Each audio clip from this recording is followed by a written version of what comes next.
You're there for a second. You got to do what? Turn that light on. Oh, okay. Hello, everybody. How are you all tonight?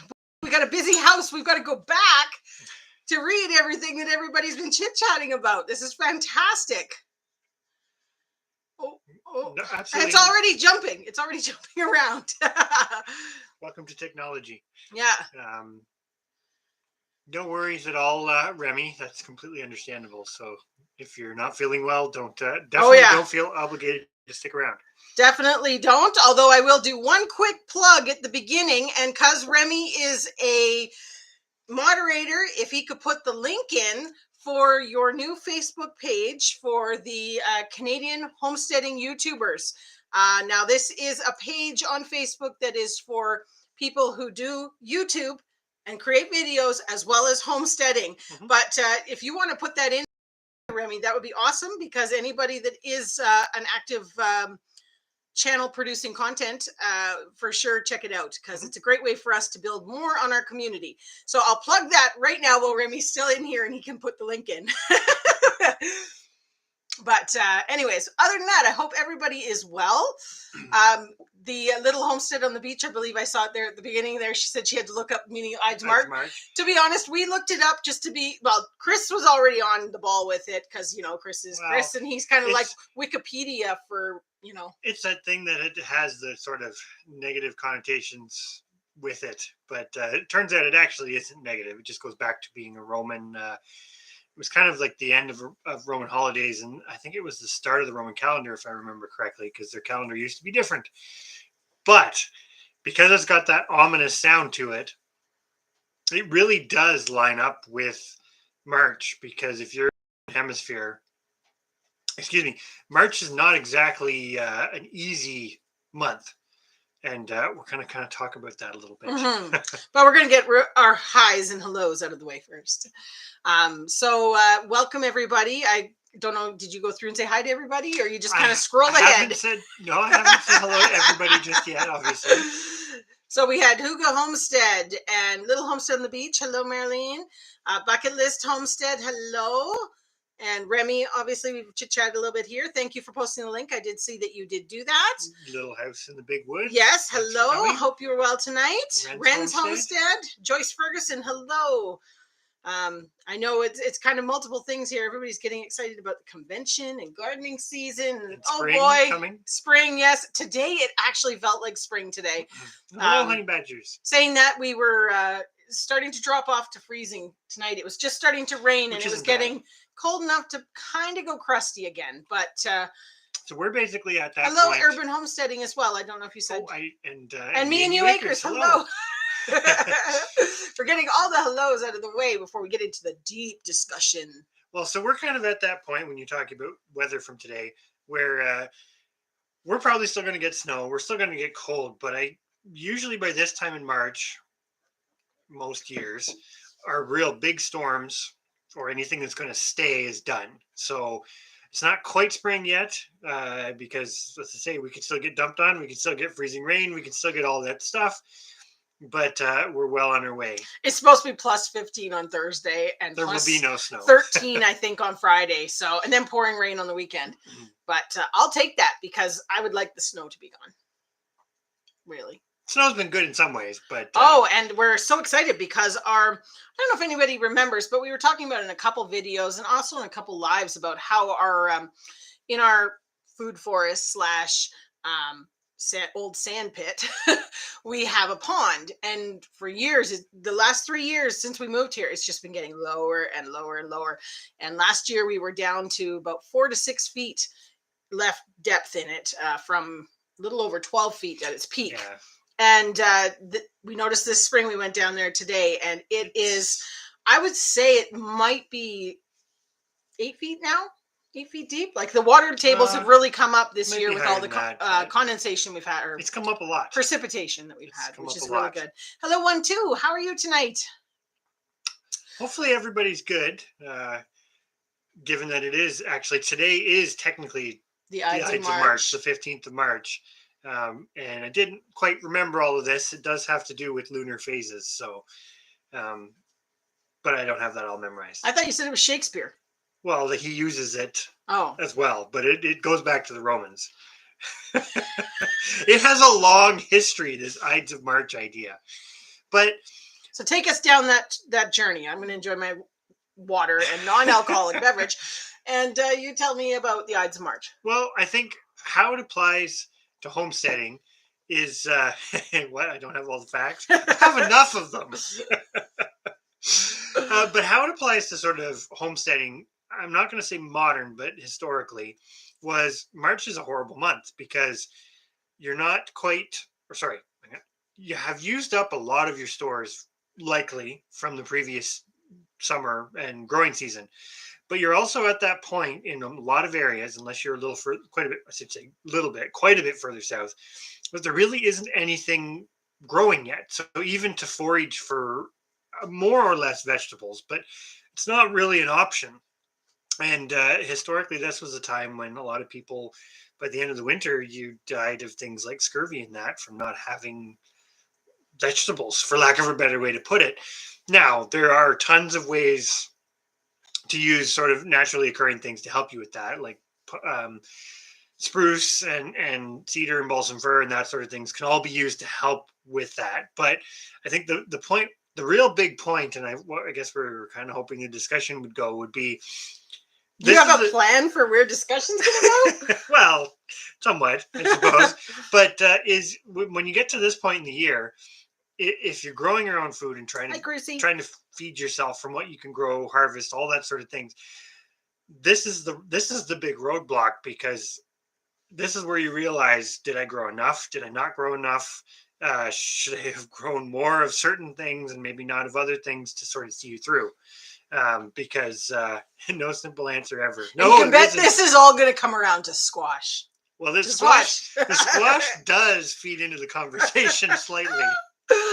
Oh, I really, really love how so many of our viewers know you so well. I really do. And yes, Marlene has it right. It was a holiday around the Roman god of Mars. Yeah. And there was a whole bunch of other stuff. There was feasts and festivals and all these rituals and stuff. She researched the same pages as you. Most likely. But and then the ominous part is it is associated with Julius Caesar's death. I think there's probably some discrepancy, whatever, but that's where Shakespeare made it famous for the negative. But at the same time, it does line up really well with this. We are the time opposite of plenty, the time of really nothing. If you didn't stockpile / store it. So in that prepping mentality, there's your yearly cycle. And we always say that about impending squash, hashtag impending squash. We always say that about planning for the next year too, right? Or planning your garden and how much to grow, because it really depends on what your goals are. And we're going to sound a little bit like a broken record, but if your goal is just to have a little bit of fresh eating during the season, which is still fantastic, that's one thing. If your goal is to feed you from year to year, it's not calendar year, right? It ends up it's garden to garden. It's garden to garden. Like this Ides of March is sort of that, not even middle, but it's that, what do you call that? It's the worst point because it only. Sorry, I got distracted by honey badgers. There are 4 stages of squash, right? There's actually 5, but he's very excited about finding out about the 5th. It's not a mystery squash. It's the fifth species, the elusive squash. Well, I feel like I'm that crocodile hunter guy, the elusive squash. Searching for the elusive lemur. We're searching for the elusive squash. Yeah, but it's very useful. But anyways, he's discovered a 5th squash this year, so of course we need to grow more squash. But he hasn't been able to get the seed, so it's going to be a 2023. Yep, we're going to track some down. But yeah, this is that point where historically this would have been kind of make or break for people, right? To put it quite bluntly, those original people who were homesteading with basically nothing but what they brought with them and that sort of thing, this was make or break. Yeah, the hardest month, because come April you knew that there was some hope on the horizon. Yeah, if you made it to April, you probably could forage a few things, even if it was dandelions and stuff like that, and then you'd be into, okay, we made it through. But there was probably, we're just hypothetically talking here. It's not like we've gone and researched specifics or anything, but I'm sure there was a lot that did not make it through March. Oh yes. It got very tough. But even for wild animals, this is depending on the species. This And is. she is so feeding you. I have to look it up again as to which what it's called, but it's supposed to be very sweet, and it's also supposed to be good for livestock feed. So, oh, you would win-win. not believe! I wish I had recorded the excitement. I really do. I wish I had recorded the level of excitement when he discovered that there was a fifth type of squash. Well, I should say there are other members of that complex of species, but really the garden variety vegetables, there's kind of the four, but then there's this fifth. This is that whole simple answer thing. Simple answers don't exist. No, they don't. It's never simple. No. I need a shirt. There is no simple answer. We should print one with Hickorycroft's logo on it. There you go. There we are. Shirt idea. Google that, how to do that. Oh, so Andy's asking, have you heard of the... I'll have to look that one up. one. I should write that down. Do we have a pen? Yes, I'll get a book here. Okay, we're going to write that down in the handy dandy book. Because I can't, off the top of my head, remember what the fifth one was. I'll be honest right now. I just know it exists. I was very ecstatic about it. It wasn't Emma Gardner that had the seeds. No, it wasn't. It was. I'll have to get back to everybody on that. Stay tuned for another squash video. Although he did promise in the last one that it would be the last one for a little while. Yeah, aside from recipes. Unless people want to see more squash videos. You can never have too much squash. Oh, honey badgers. We it's coming. It's coming. Just to be a spoiler alert, but we tried a new recipe with squash 2 nights ago.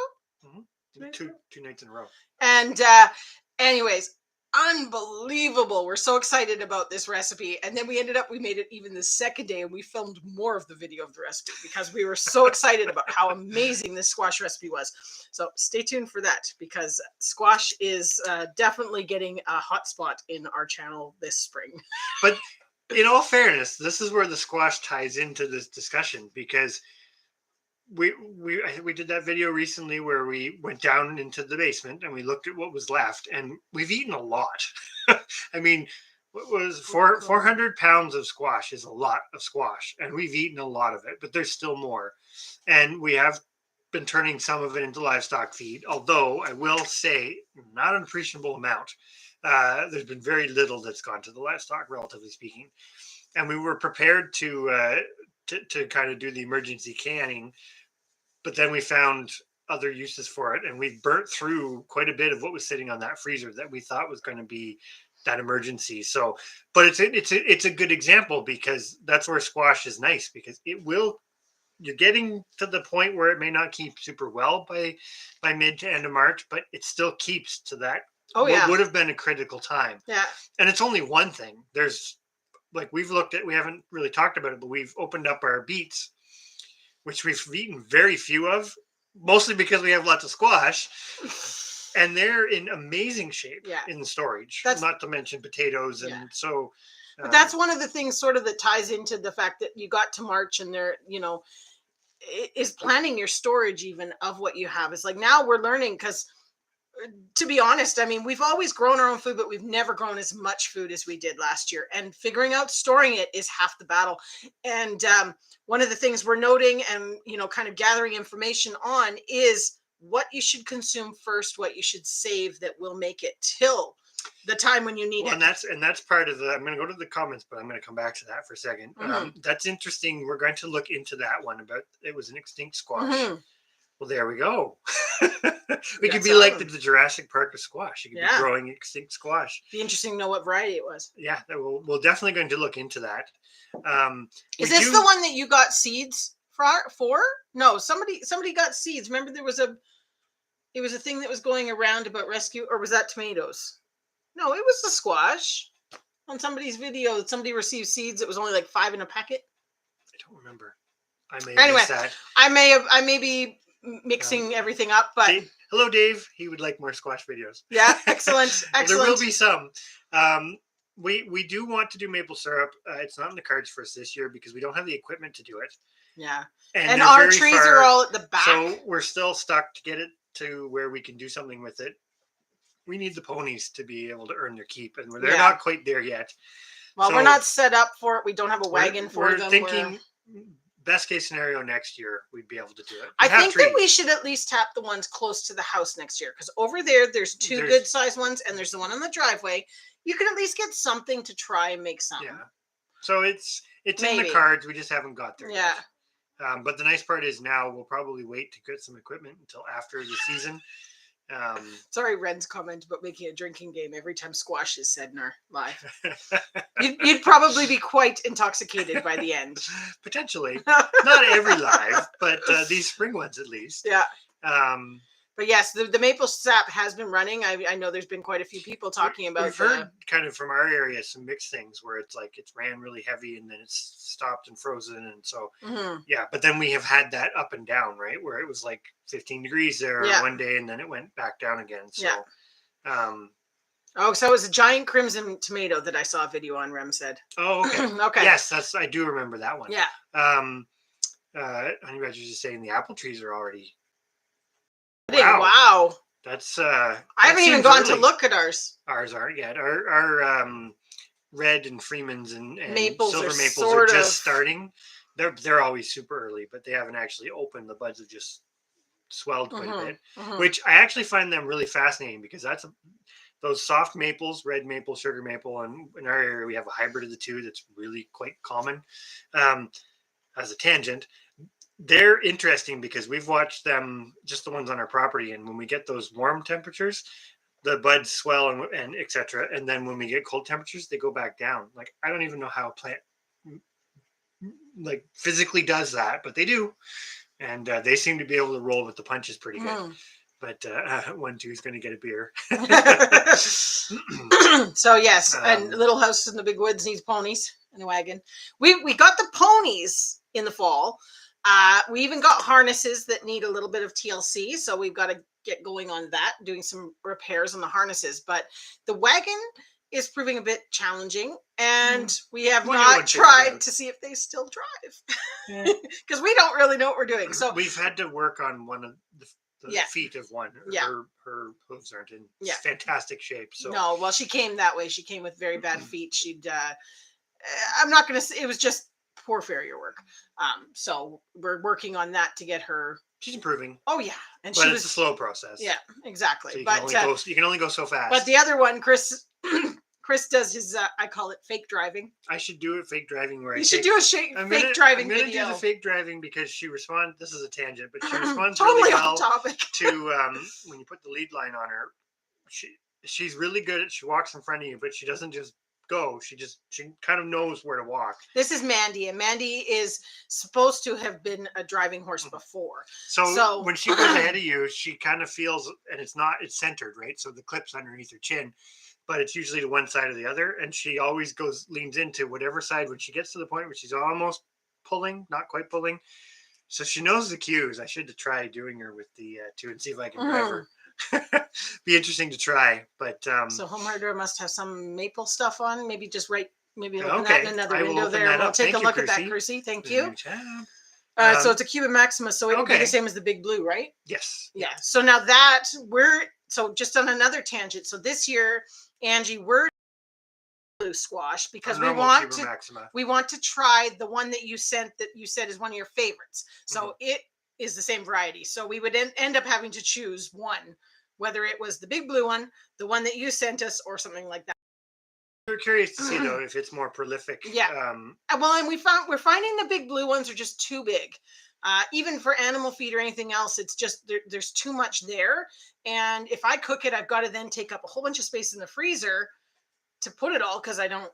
It's like they're 12, 13 pound squash. That being said, most of the Cuba Maxima varieties store really long, so we didn't really touch on it too much.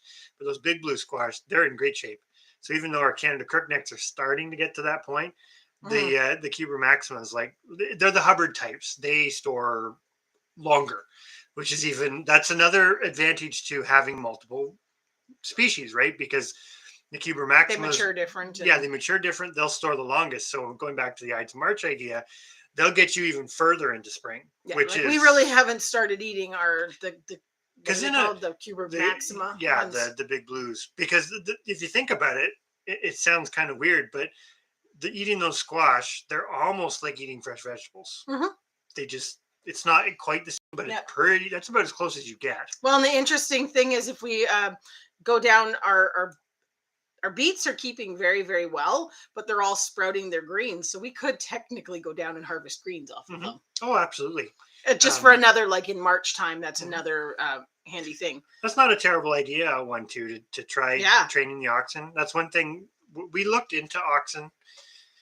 Like nobody wants to sell anything because everybody wants them for beef purposes. So it's unless you can breed them yourselves, it's at least where we are, it's but if you have one and he's handleable and well behaved, I mean, that's the time to just be like, yep, gonna do it. That's awesome about the rainbow beets sprouting. I think there's nothing wrong with being excited about that, even though the discussion is squash. Food is food, I think. Rent's Homestead is going to go back and watch their rabbit videos because they don't have enough plans for this year. It's a slippery for rabbits in the brain. It's a slippery slope. But, I'm really see now. This is another spoiler alert because video is coming. But anyways, we jumped the gun this year because it was so nice in February, and I did breed rabbits. And our first one is due in 2 days, so I'm really hoping that one is right about the 15 degrees on Thursday. Because I've got rabbits bang bang bang the next week. I've got 4 rabbits that are due and another breeding to come. So we will see. I really hope, because it's a gamble breeding them when they're kept outdoors this time of year. So hopefully if you don't see the video, we have a plan to show the video even if it doesn't go well. We've got beautiful weather called for, so we're going to luck out, I think. But it is kind of, we put a little more effort into the rabbits this year, and we're going to push them because I'll be honest, we've never pushed our rabbits. We keep so many that we might breed them twice a year.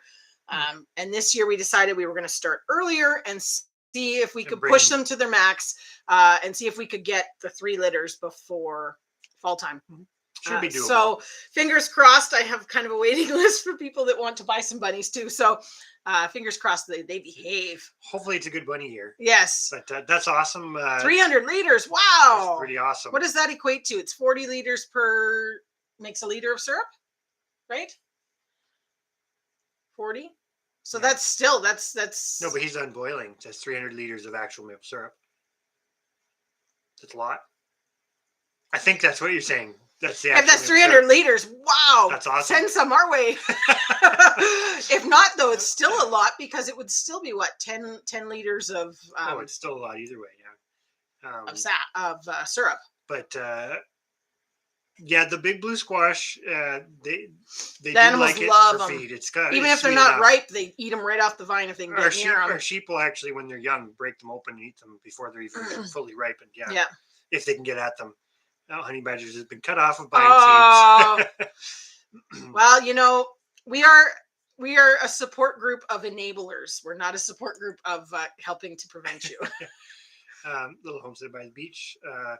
Sounds like your butternuts are starting to look a little bit like our Canada crookneck, where they're still good. Well, and the other thing we thought about this year too with ours, this is again all tying into the conversation of trying to get your food to keep and store longer with as little electrical power and things as possible. But we had a dehumidifier running in the basement quite a bit of the winter. We didn't even think about it. We just had it still running from when we had it going in the summer. Our basement's pretty good, but we just kind of kept it going. The squash that were closest to the dehumidifier did that. They just wrinkled and dried right out, basically. Like we had to chop ends of the stalk. But we tried storing in multiple different ways so that we could figure out the best way for the future. So we'll have to pick your brain, Angie, where you got the hibiscus seeds from, because I'd be curious to grow that, because I've looked into hibiscus. I watched before. your video, and because you got some from Annie, and then Annie was able to order some for you. Was she not? Or there was something, maybe I'm on the wrong thing. We watched so many videos, but it was something about it being all French, so you were getting assistance with but that one does ordering sound them. Interesting. Oh, that's the one we looked into because the regular hibiscus isn't the one for tea, so that was why we did not end up. It's just not as good. And I'd like to do the rose. Yeah, see, look at that. See, actually, Annie found it. See, if I read ahead, I wouldn't have needed to say all that. Well, that's awesome about watching the tanning videos. We actually have another round in another batch of solution to got Yeah. to flesh them. 4 more? 4 more or 5? 4 more. 4 more to 4 flesh more out. because we butchered some more rabbits, so why not? I'm not sure. We're gonna make a blanket with the. We're gonna make a whole blanket with it. We're gonna do something. We haven't really figured that out. I gotta just figure yet, out a but specific needle, I think, for my sewing machine though to sew them. I think so, yeah. It's Because gotta I be a bit really don't thicker. want to do it by hand. Not as thick as an actual leather needle, but it's thicker than a normal needle, I think. Mhm. Yeah, we're definitely hoping that the weather holds too. Yeah. We haven't got everything started yet. We are. Thank you, Little Homestead the Beach. Yes, thumbs up, everybody. Please, it's much appreciated. Always looks good and makes us happy. We're a little. We're really always behind. We're behind. We are behind. We managed to get the peppers sprouted and planted, and they're all up. We ended up planting 150. We wrote it down 150 something. I don't know. It's in a video to come. There's a lot of videos to come. Anyways, we ended up with 150 some peppers in total, which was awesome. They did really, really well and all up. And then, yeah, I have best of intentions of starting my onions and leeks. And we're not out of time for that, though. Oh, it's slow. And and Angie, the rice is sprouting. We haven't planted it yet, but the rice is sprouting. Also in a video. Video to come. But anyways, we're super excited because I think we're up to 19 grains of rice that have actually sprouted. So we're gonna give that a try. It's really slow, but it's interesting. So I saw the comment there about dairy rabbits. Yes, dairy rabbits. That would be challenging to say the least. I'll tell you, with the cost of milk, I went to buy milk the other day, and it went up $1.60. What did I say? $1.69 for a 4 liter of 2% milk in our local dairy shop. So, I mean, I was kind of like, jeepers, I really wish those sheep would hurry up and have those babies so we can start milking. Between cheese and milk, we're spending a fortune on our grocery bill. That's a whole other topic. That has nothing to do with the Ides of March. No. Okay, so Dave, it was 300 liters of the sap. You're right. But that's still pretty good. 5 liters of syrup and 1.5 kilograms of sugar. That's pretty decent. Oh, nice. Yeah. That's awesome. Icelandic sheep pulling a cart. We've talked about that one too, but I think you could only, we were talking about it. I think you could only do it with wethers. You'd have to weather 1 or 2 and keep them and because the boys stay very friendly and they do get used to, working with you. I feel the girls, I don't think you could ever get them to do it. I think you'd have a hard time, but you'd have to really work with them well. Mm-hmm. I also don't know how much weight you could get them to pull, relatively speaking, compared to the ponies. But the ponies would certainly work better, but the whole pony working thing is a whole nother round of stuff that might happen this year. We would really like We're it full to happen. of dreams and high hopes. We got high hopes.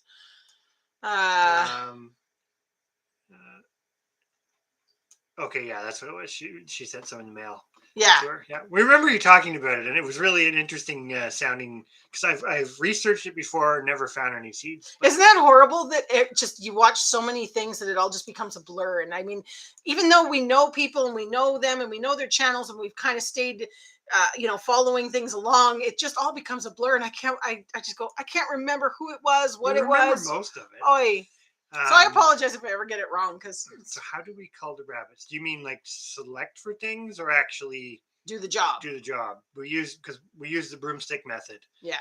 Which is quick. The 2 of us do it, and it's quick. Yeah. We haven't done videos on that sort of stuff. Yeah. Just that's something we've kind of talked about. Is that would be the only thing that would be worth, and not necessarily a pay private channel, but having a private, like a. What do they call that? Club. It's not whatever it is when membership, and not an expensive membership, but we're just saying something for people that want that sort of information, because we're a little nervous to put it on there. I mean, we've watched some videos of people butchering rabbits or chickens or stuff online, and it's just horrific. And, it's one of those like, oh, so I get nervous about trying to post that sort of stuff, even though it is part of it. And Chris is very, very, very good at it. No, it's always quick. Yeah. There's other animals that's something we used to find with the goats with the teeth, because when they get to a certain size and they started to get a really good set of bottom teeth, they used to be a little hard on the Mums. Yeah. Yeah. Compared to the sheep, don't seem to be No. as big of a problem. The sheep, But the sheep kick them off. That's yes, why. The the sheep goats don't let them. don't let them. When it gets annoying, they're just like, nope, you're Mhm. done. And the rabbits definitely do get to that point too, where they get annoyed at times when they start getting bigger. Mhm.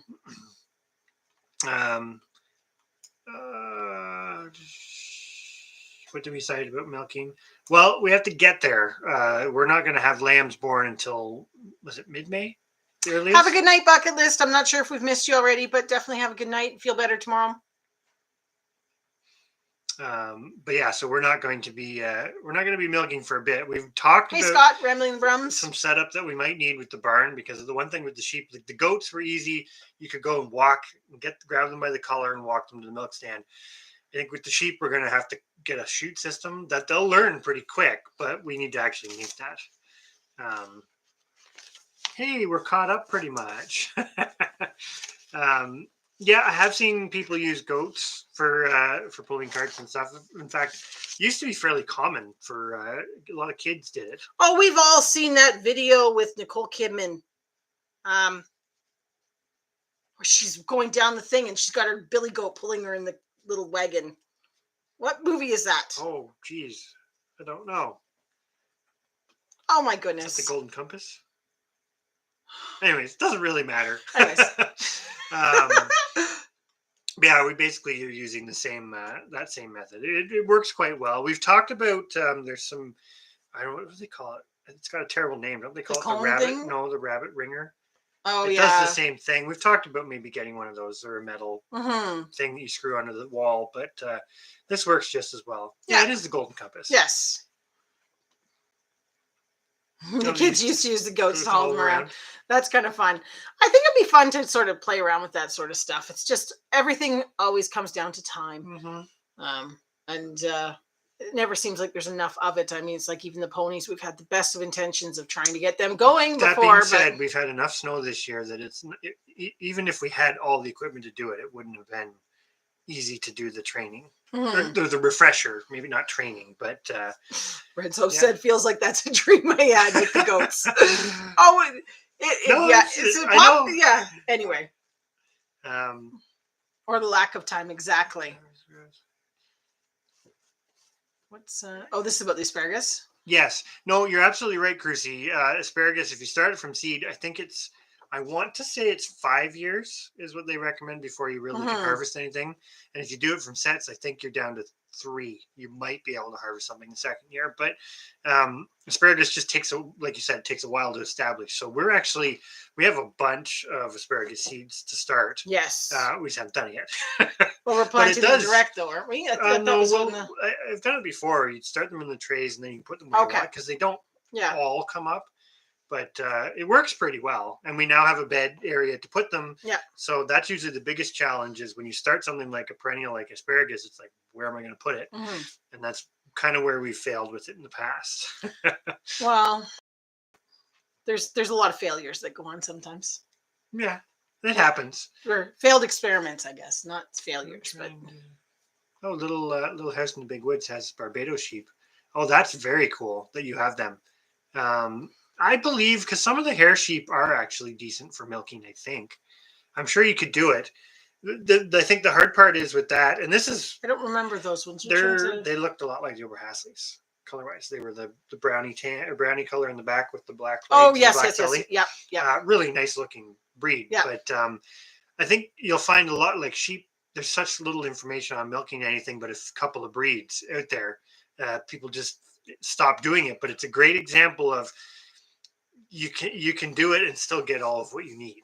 Well, or that's the plan. But I mean, it's no different than cows. I mean, you can milk a Hereford, you can milk an Angus. It just depends on how much you want. If you're content to, it's like what we said with the Icelandics. Yes, there are better milk breeds of sheep out there, but it's what we have, and we're going to make it work. And well, we're going to prove that they are worth it. They are on the better side.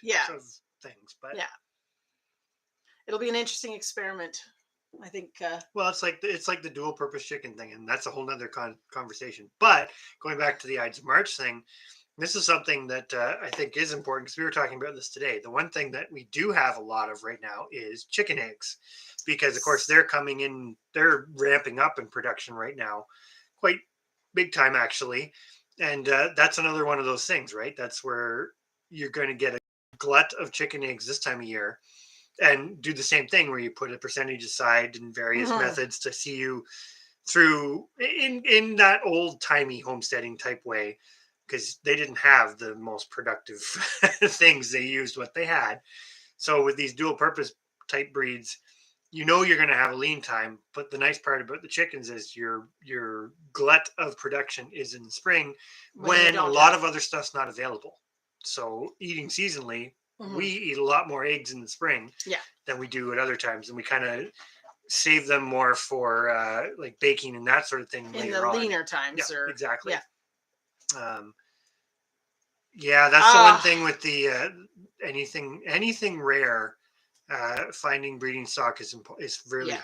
challenging. Trust me, we've been down that road many times, which is why we We are like so big. we like rare breeds, but Well, we like them for their production qualities, but that's why we're so adamant about like keep a population, because if you can have enough to keep yourself going, then you don't always have to go and find something. yeah. That's the real that's the hardest part. Um, Dave turned the soil for I peas and wish ours is potatoes. still under a foot of snow. Well, and that's the No, it's thing. not a foot. We're probably about No, but seven, that's it. eight But that's another inches. good point. Like where Dave is, for example, you are Yeah. to that point if he's already able to do the prep, and he could potentially dig some things like parsnips, the wild parsnips and stuff. Yeah. If your frost is out of the ground, you could actually do that. But where we are, we couldn't do that. So that's that whole Not yet. thing of. Not yet. And I know there are others here who are further north, and it's even further away. Um, as far as when there's actually going to be food available to get Hmm. out of the ground. We're kind of all over the place tonight, but So from roots, harvest 2 years, seed 3 to yeah, 5. Yeah. yeah. Okay, I was a little off, but yeah. But once you get it established, you have it for like what, like 20 years Hmm. at least, and Yeah. even then, it may still produce. It just eventually does reduce a bit. Hmm. Um, We unfortunately we ordered our raspberries from a big nursery company, so it was big numbers. we had to order a lot, We but had to it order a worked out minimum of really. 150. Yeah, but that 150 was how much? Like they were. Worked out to $400 Yeah, with the so whatever delivery. that is, whatever the Um, math on that is. Well, it's three. It was under $3 with delivery of plant, and we actually ended up getting 157, and they all did amazing. So it was worth it. But sometimes if you're thinking, and I know, Crucy, you're more limited on space. I'm not sure at the other place if you'd have a spot for that, but our 150 plants that we ordered, we did them in a 24 by 20, or no, 20 by 25-foot bed. We did 6 rows. Mhm. And Um, they're spaced what? yeah, Is it 3 feet between the rows? Like they're between them so that they yeah. can kind of We actually did get two in and rows harvest. together, and then 3 feet, and then 2 rows together, and then 3 feet, and Hello, Belly Acres. so it's definitely something. If you've got a spot to do it, it is so worth it. Um, and to be honest, like 20 by 25 isn't too bad. If you're other, I know your house in town, like the one property probably doesn't have a space, but I don't know if your other one does. But look into it. What was that? It was? They came from. It's called Strawberry Time. That's where we got ours. Our Yep. raspberries. They sell other things too Mhm. on the perennial side. I Of it. would recommend them hands down, especially, well, at least for we only have ordered raspberries so far. For 2023, we want to order strawberries, but we weren't organized plan. enough to get the bed. And because they arrive in the spring, we needed to have it was bad enough with the raspberries when they arrived, and we had to make a bed. We made it work. We did, but the strawberries, when you're ordering the quantity, because it was more than the raspberries. How many did you have to order? It was 300 and something. Like that. Yeah, It was big numbers. per plant, But it's basically taking advantage. The one thing is like a lot of those, like in the case of the raspberries, pretty much all the name varieties are also still the commercial varieties yeah. for the vast majority of them. So Well, and the one thing we did, because we started out with buying them at Canadian Tire and nurseries, and you were paying $15 a plant. But I will say this: if that's all you can do, because it's all you can get, or all you have space Well, yeah. for, it only takes a couple of years to propagate that enough that you can divide it and move it around, and that's the nice part about cloning too, right? Mm-hmm. Yeah. But so it kind of just depends. If I would definitely say if you have the space and you have the resources, i.e. the money to make a big purchase like that to get yourself started, it's worth it. But if you can't, there are lots of other ways. I mean, eventually we'll have raspberries coming out the yin yang when they start to spread. Well, But yeah, and then we'll be able to we're a couple pass of it years. on. We're a couple of years from that. But, yeah, the wild ones definitely. You can definitely make them work too. You've got to go and get cuttings from the elderberries. Yeah, I don't know if I'm too late. We didn't get back there, so we'll see. It was maybe deep snow, and now it it's might finally be- melting. But It might be too late, but I might still try a few. We'll see. Honey Badger's chicken incubator is full of eggs. Ours are. Nobody's thinking about it yet, but we're not really letting them collect. yeah, we don't let yet them 'cause it's collect still them too up. cold. So yeah.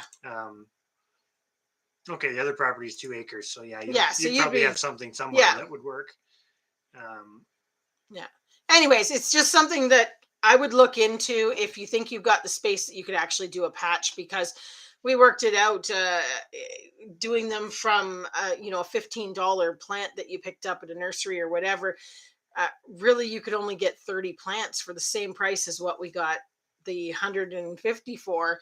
And last year, which was the year we planted them, we ended up getting over 16 pounds of raspberries, which was impressive. Just for first year from them. It was amazing. Like, I can't say enough good about the company. And and they're all looking pretty good through the winter. But that's good I to know. snow blowed right on top of them.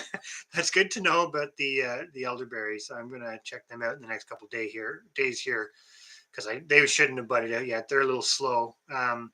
So the raspberries, you meaning like the black raspberries where you actually do the bend the cane over? Because we need to propagate some of them. We have a patch. We have a really good patch. Well, you're going to have to cut these ones and then dig up the ones that have. Well, probably we'll have to look at them because some of them have anchored in and some of them haven't. So I want to take some pots and get them to root into some pots before I clone them. But well, we should go back tomorrow and see, because the snow's melted enough we can get back there. Yep. To look, and then that way because you can bet they're going to be thinking about it after 2 days of plus 15. Oh, no worries. Hello, Barbara. Thanks for joining us. Yeah. And hello, the Holloway Homestead. How are you guys tonight? Yes. Hopefully doing well. That's awesome, too, that all of your elderberry cuttings look like they took. That is really awesome. Yeah, the big group we got, it was called Strawberry Thyme. Yeah. THYME, isn't it? I think so. Yeah, strawberry and then like thyme, the herb. And if they are starting to bud, we can still give it a shot and see. Yeah. Well, I think we could try. I mean, I'd like to do it because we've got, well, some of them are right in front of the house, but they're not big enough to cut. I'm going to leave them because they're pretty young. We picked up a couple like cultivated black elderberries last year, planted them late, but they're not very big. So eventually we'll be able to do tons of cuttings from them, but I kind of don't. Probably could, but I want to leave them. Another thing, we're going to get our blueberries completely planted because we didn't succeed in that last fall, but I do want to eventually clone some blueberries too, but it won't be this spring. Yeah. Well, we still got blueberries to plant. But, well, yes, I know. We have I don't know, about 10 or 15 left to plant. They're still doing quite well. Still in their black totes from when we moved 2.5 years ago. Oh, that is awesome. Belly Acres has 104 elderberries. Oh, wow. Pots already. That is great.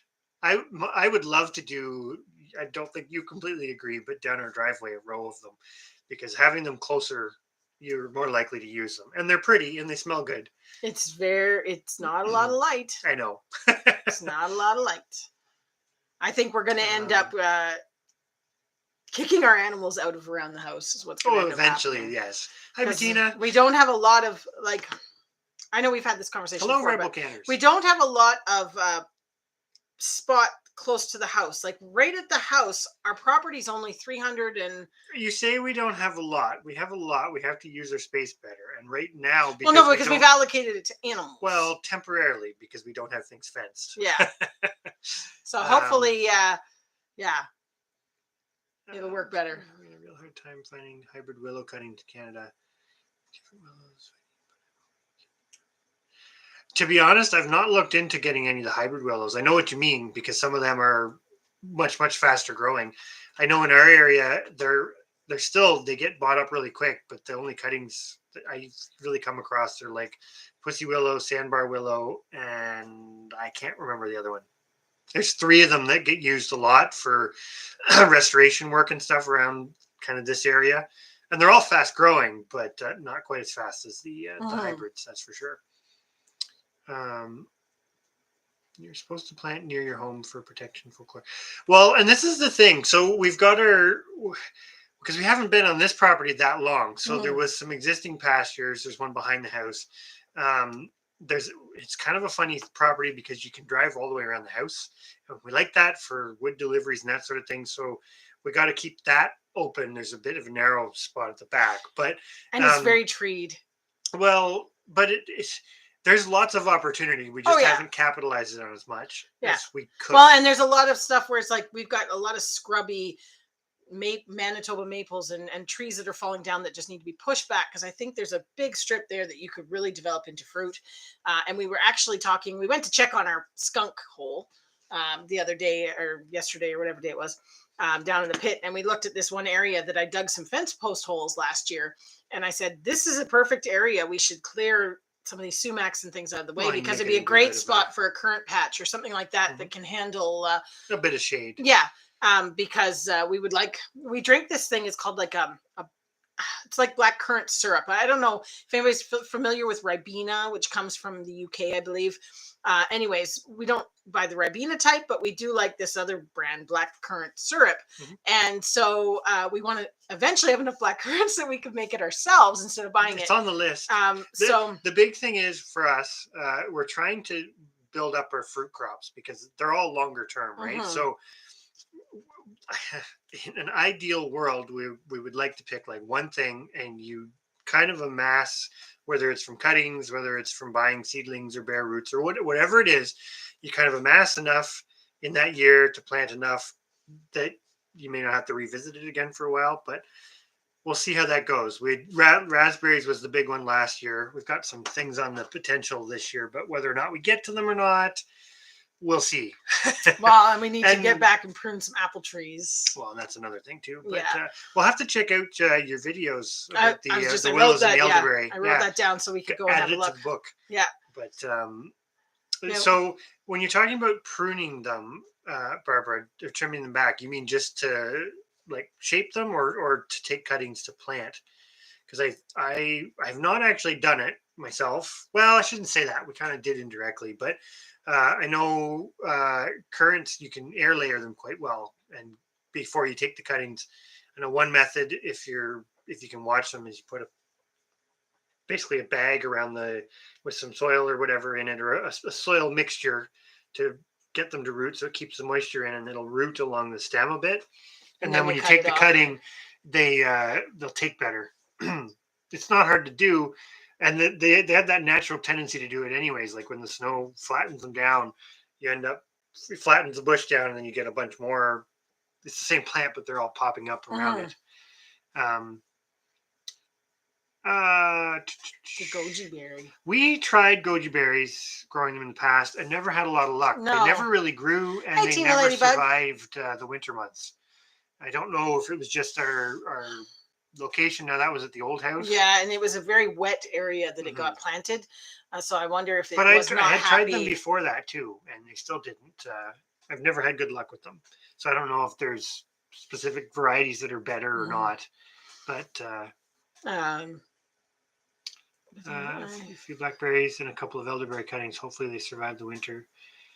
No, that's I'm sure they'll be fine. You already have the cuttings, like they've already rooted, and you've got them in pots, kind of thing. So I imagine they'll be fine. I would imagine. We have one old apple tree, very similar. I have no idea how old that thing is. It would be from still standing. It's hollow. It is just it's got to be 35, 40 feet tall. I mean, it is just like you basically have to just wait for the apples to fall down and they're gather good up. Apples, though. Oh, but they're amazing, and they're huge apples. They're not like a Spartan. What are they? They're really, really white I don't think inside. They're like the really white apple in the center, but the outside is like a deeper green and purple. I have a feeling it's something that's not even named. It's an old thing because it's back close. There's a really, really, like, you wouldn't even know it was much there. There's that bit of a foundation. Yeah. And it's right near that. So I think originally it was probably near a barn. So, a barn or a house or something. Who knows? This would be the short answer. Yeah. but yeah, it's one that if we could, and you have to get up there to get a branch. Which we can figure it out. We'd like to do some grafting because we have so many trees that we can experiment. Mm-hmm. Renz is opening up the chestnut discussion. Look out! Oh, Chris and I have hashed it out on this one. This is something that so I right now have one American chestnut that I managed to get 3 seeds. Had 2 of them take, and only 1 of them survived. Mm-hmm. And we live in an area where historically there was chestnuts, but they're good luck. I know of a few places where there's some, but there's nothing near us. But yeah, where do we even start? This is a longer discussion. We should probably do this as another live. But it's this whole notion of hybrids, like real hybrids like that, not necessarily hybrids between varieties or something, but like hybrids between different species and the ecological niche it fills, the food niche that it fills, and just like, yeah. We may not go down that road tonight. But I don't know. There is some programs that I've heard of with the American genetics, but same thing. I don't think, let's face it, it's a long-term, like super long-term thing, right? To find anything that's really resistant. I know a little bit more about butternuts and some of the stuff that's going on there. But again, I'm not going to say it's not sounding promising, but I don't know if it's if it's working as successfully as people would necessarily like it to be working. Sorry, I took your pen. Yeah, you did.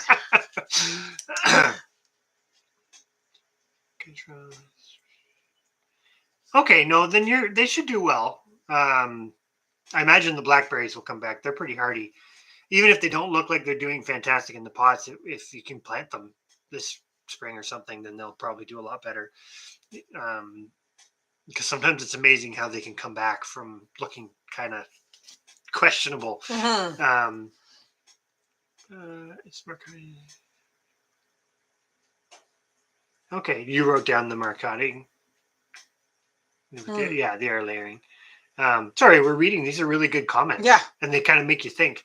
And I'm glad that it's not flying by miles an hour tonight. Look like picked up the kindness from my tree. Harvesting is cool. Well, that's good that you were able to get some cuttings from it. We've know of a few wild trees that prior to moving we were thinking of trying to do take cuttings from. We probably should at some point because it's not hard. We haven't explored that quite yet. It's on the agenda, but this is all really good stuff because I think this goes into again that early spring, right? These are things that they're longer term goals because taking these cuttings now, obviously you're not going to get the benefit for a couple of years, but it's still another good thing to do in the Ides of March. Yeah. We have tried pawpaws from seed. We've had reasonable success sprouting them after the stratification. What we haven't had is good luck overwintering them. Yeah. We had, didn't we have like 12 or 13 of them? No, well, you got 20 seeds and 10 of them sprouted. 10 of them came up. And then when we potted, they did pretty well in the pots. They did pretty well in the pots. Then we ended up with 6 that went into the winter that were in decent shape. And there was a couple that were questionable that we were like, I don't think they're going to make it, but we'll look after them anyways. We put them into the greenhouse and tried to overwinter them, and no success. They were all dead come spring. So you now have more seeds. Didn't you isn't that what's in the fridge? I have to check. I'm pretty sure you got more seeds to try. And we're going to try again because it could have been multiple different methods. There could have been that they dried out. It's probably error on our side of the fence. So we're going to try again. because we have a spot in mind that we think would be perfect to plant them. The hard part with them is they don't like being transplanted. So we tried to put them in bigger pots because we didn't really trust that they would survive as seedlings where we want to put them. And I know the success rate's not great, but maybe something we try again. But we'll see. I think we'll probably, I mean, it's not a big deal to invest in trying to start some seeds, or if we can go somewhere and get some seeds or whatever. But we'll just see how it goes. I would love to have pawpaws because they're really good, to put it bluntly. But okay, so she's got 2 seeds in the fridge. Okay. They'll probably. Well, take. what zone are you, Barbara? Because we're 5B. Now, for actually starting them, if you have them in the fridge, when you take them out of stratification, put them in a plastic bag with some wet paper towel.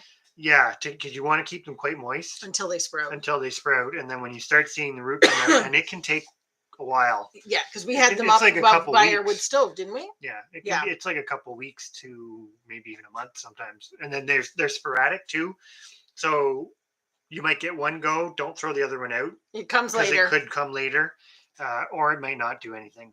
They're a funny one. Yeah, it's amazing though what you can do with neglected apple trees, because you can do quite a bit of cutting back, and like we had the one this year that we cut back in March of last year. I'm sure it was March, yeah, and it fruited. We just basically, it was that thing you look at it and go, okay, I need to make Open this more airy inside, and we cut it back quite a bit, and it did really, really well. Yeah, with the pruning. The worst bit about it all is the amount of not vegetation. What's the stuff called? Branches and stuff. Yeah, that you've got to deal with. The piles of branches that you have to deal with. I mean, we trimmed 3 apple trees. Like our apple trees, same as you, neglected. I mean, you're talking 30 feet tall out in pastures, and we're trying to kind of prune them down and make it more reachable and manageable. And it was made quite. I mean, it had to have been a 30-foot circle of brush. Yes, but we made it into a big pile, and then it's interesting because it's actually collapsing down. Yeah, which is good. But the bunnies loved it. And the song sparrows nested in it, and so we kind of put it off to the side. So it. Speaking of birds, since Wren's Homestead was going to participate in the homesteading birders potentially, we had snow geese. Yes, reverse migration of snow geese the other day. Was it 3 days ago? We got on video a whole flocks of snow geese right low flying over the place. Yep. That was kind of cool. Not something we often get in big numbers here. Occasionally, but not very. Kind of a bad sign to have snow geese coming back. But they went north, then we got the big dump of snow, and they decided to leave. Barbara is zone 3, so that could be pushing it for pawpaws. You'd probably want to put them somewhere that they're protected. Like if you had your house. If you've got a south-facing part that you can put them quite close to the house, and it's not in too much sun, they might do well. But you may have to protect them in zone 3, because we're what, 5B, and we should be able to grow them here without protection, but it still seems a bit hit and miss. But I'm pretty sure there are people that have them in Ottawa. Yeah, and Ottawa's might be parts of Ottawa might be zone 3. I can't remember. Yeah, it'll be interesting to see how it works for you. That's pretty awesome. That. About getting the cherry tree clones too.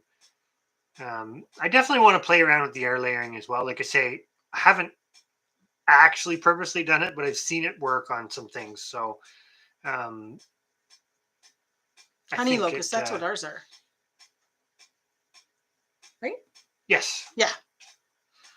We got some. We picked. Oh, that's awesome. Actually, so you've got like the native thorn variety of honey locust. They're cool. To put it, but you took we got seeds. We did get some ones to try. That's actually a plant. I have quite a few seeds.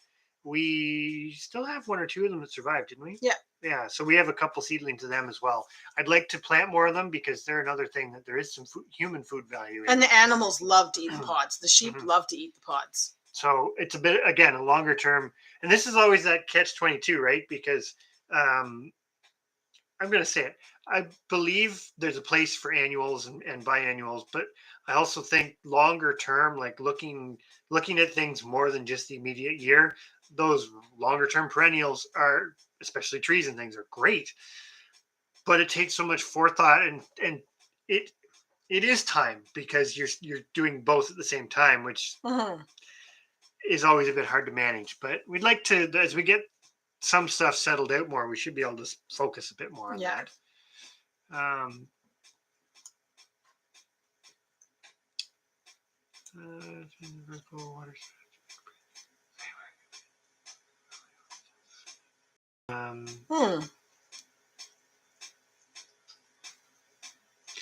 I like that. We just do cuttings and stick them in the dirt, and you've got new trees. It's just so nice when that actually works. We did that at the old place, though, with all the willows.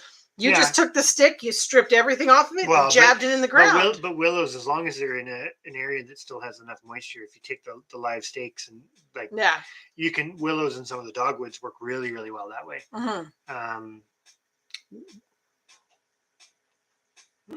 We had a flock of about, we estimated about 300. Actually, I should say 3 flocks that totaled about 300, and they came low, and then they just kept going. I'm on the fence about black locust, because in Ontario, some people don't like it, and obviously it has a lot of benefits, and it's been naturalized, and some people consider it to be invasive, although it's legally not invasive. We don't have any, but it's another one of those ones, like, there's lots of benefits to having it, so it may show its thorny face on our property at some point. Is it a bread from the honey locust? So that's pretty awesome. Actually, I know there's a bunch, you can make syrups out of them, and there's a bunch of things you can do, which is pretty nice. There's Geese in the river in Lakefield. There's a pair at Young's Point.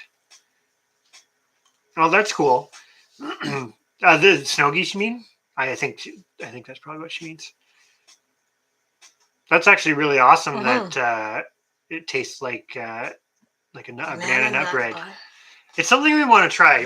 We have one large tree that the first year we were here, actually the 2 years we've been here, it's never produced anything, but it had produced a crop, because there's a few seedlings. There's 2 seedlings growing underneath it that we have to move. Yeah. They're small enough to move. Oh, she says swans, not geese. Oh, okay. I wonder if they're the trumpeter swans or the mute swans, or potentially both. I don't know. Are their beaks black or orange? You're the one that makes everything simple. What? And explaining it.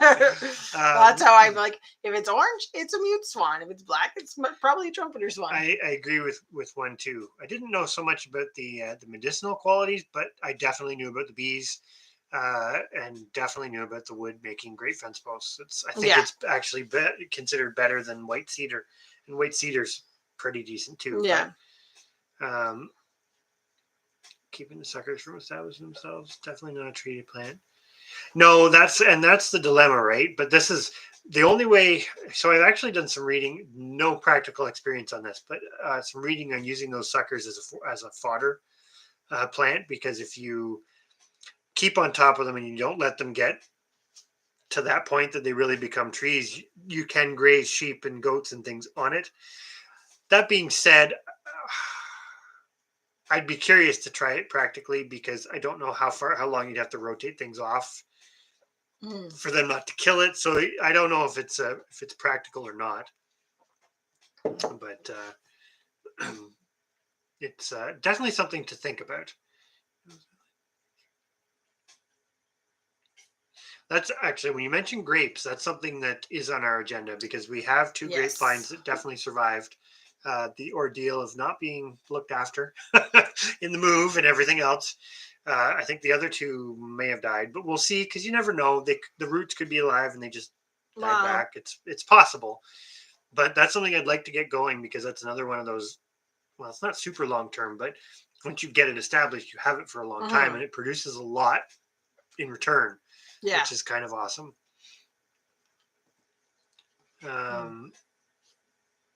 Bettina says she doesn't know what color the beaks were. It's so funny, because before I met Chris, I was like, there's different kinds of ducks. I'm like, a duck's a duck's a duck. Lots of different kinds of ducks. Now, it's like a whole different world. Every time it's like, well, what color was this? Did it have this? I don't know. It was a duck. Oh. It's true. Was it you and the sea of black and white? It's like, oh, they're all black and white. Yeah, You're like, there's black and white ducks, and then there's mallards. yeah, that's it.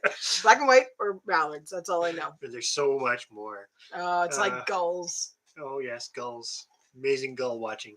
No. But yes, I basically all the sentiments I'm seeing about black locust, I kind of agree with the positives and the negatives.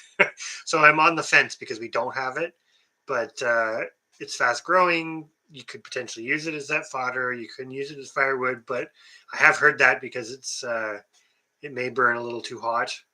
So it's like all these decisions, because it's not a. I actually have grown it from seed in my distant past, but never really didn't look after them well enough. I just kind of proof of concept. But we are going to try again to do some more of the honey locusts this year. Yeah. I think. Yeah. We may try a little different method because I'd like to try doing the boiling water treatment, put them out, but then just put them in a garden bed in the ground, like a small seed That bed, you and you keep just control. and Yeah. you keep control of it, and you move them out Mhm. because they transplant not badly at that small size. Mhm.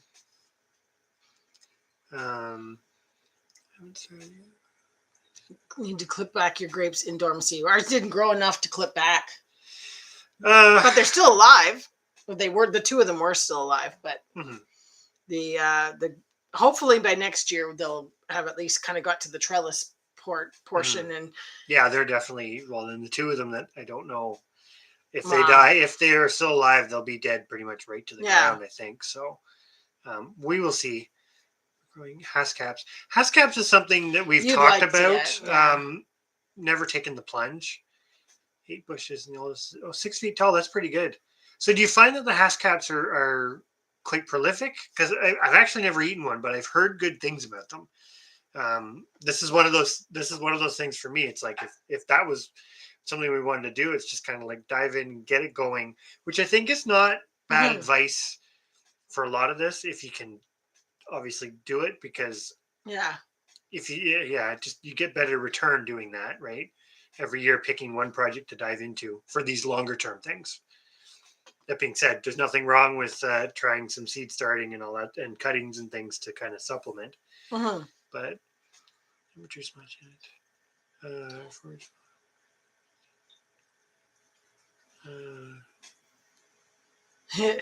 Yeah, we've not actually done any like the elderberries.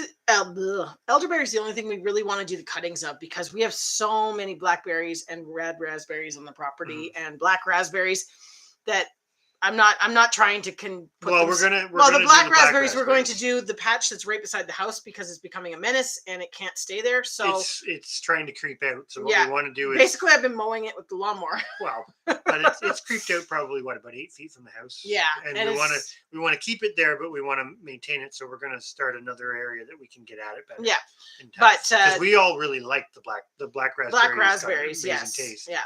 And the red raspberries, I did collect the first year, but then we got our big raspberry patch last year, and I didn't even go collect any because they didn't fruit as well this year. The part that you Wade Whack did, yeah, but I didn't get over there to do it. But the birds got them. The birds like them, and that's good too.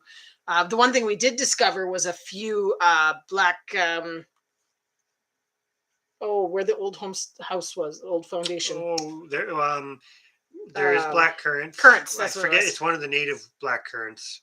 So the North American ones, there's a gooseberry, I think it's prickly gooseberry, and there is a red currant in there. I think it was a red currant. So it was kind of interesting because as we're exploring around this, we're not sure if it was a barn or whatever, but we're kind of noticing that there are they probably were planted. Hard to say whether they were or not. Yeah. It's weird. It's like the only spot in the property that really has any number of them, and and the big apple trees there. We may have the plan to go in there and release some, and then see what happens, kind of thing, because they're getting some competition. So we kind of made a debate because it was going to become sheep pasture, and now we're like, well, we'll maybe spend some out of that and see what can happen, basically.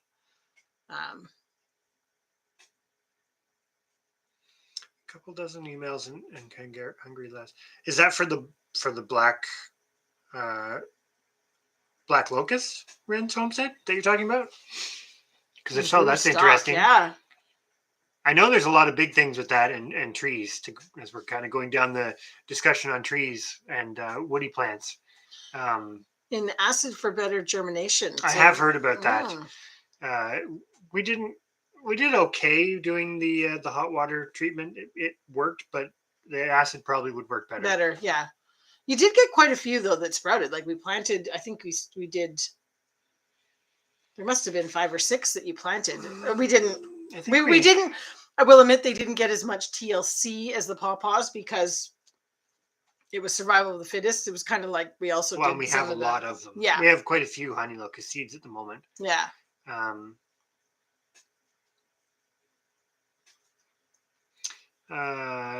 and yes, I totally agree. Raspberries, given the chance, will take over, which is kind of that catch-22 because you kind of don't want them to either. You want to control them a bit, but the honeybee thing. Maybe if there was a person nearby with eyes. It's definitely a thought. I'm trying to think. There is a few people nearby that Have them. have bees. We're kind of this funny island because on the native pollinators we have a lot. We didn't this year, but the first year we didn't here, at first, and but then then they came out they late. came a bit later. Yeah, I actually want to go through and figure out like what species of native bumblebees and stuff we have because there's a lot of them, which is a great problem to have. Okay, yeah, black locust seeds from Hungary. Interesting. Huh. That would be very Have to interesting. try them, yeah. See how that works for you, because that'd be interesting. Hescaps have given us berries each year, maybe 4 freezer bags. A fight with the birds. Once the berries are ready, you have to pick them. Yeah, no, that makes sense. That's actually one thing too. We've never really done this. I'm going to go back to the original topic about the Ides of March and that forward planning of like, okay, you look at how you did going through the year, more on the annual type stuff, but and what you need to do going forward. But that's one thing to think about with some of the fruit crops. Pending your space, I will say that it depends your space, but sometimes it may be better to have more variety or more of some of the individuals to actually get stuff back. Because one thing we noticed with and I know raspberries are maybe not as attractive as some berries to the birds. We have a lot of birds. We had a northern mockingbird that basically was living around the house, gray catbirds, brown thrashers, robins, cedar waxwings, like all the usual suspects of berry eaters. And they were eating them, but they couldn't keep ahead of the raspberries. Yeah. So it's kind of like nature, I guess. You want enough biomass that you can still get your share without having to get rid of the others to, At least for those things, like in the earlier parts of the year, I guess it's different with fall berries and stuff because the birds are more mobile. But when they have young and they're kind of not moving very far, like raspberry thyme or strawberries or those kind of things, that's where it's sometimes nice to have that little bit extra if you can squeeze it in. Yeah. Yeah. I was, I'm not sure if they're talking about grapes like wild grapes or regular grapes, but I mean, somebody had mentioned the wild grapes, and that's one thing that we have so much of here. Riverbank grape, we have tons of it. Absolutely wonderful to have that because we've made so much grape jelly and grape juice, and they're fantastic for dyeing fleece. I haven't tried it yet, but I have them in the freezer. You have the stuff to do it. Yeah, you have the liquid. You actually, but that's definitely one thing that I'm very thankful that on this property we have a lot of natural forageable stuff, because some things, it's like what we said about the grapes that we planted not doing so well or not a great success story yet. But that's also an example. We didn't get very many of them, right? So, no, we only got 4. Yeah, we had 4 and gave it. And they kind of got a real rough start. Yeah, that's us. That's on us. 100%. Yeah, when we moved, we did not. Hi, Dusty and Chelsea. No worries at all. Yes, and we will be doing the plucker video. We actually have to go back and see whether we had something sort of partially filmed. Because we were planning to do it, and then we never did. So we're going to go back and look at the footage, but we said maybe we'll just do another round about the plucker, because I was thinking it would be like, you might be getting to the point where you're going to be harvesting, and so it'd be good to get that.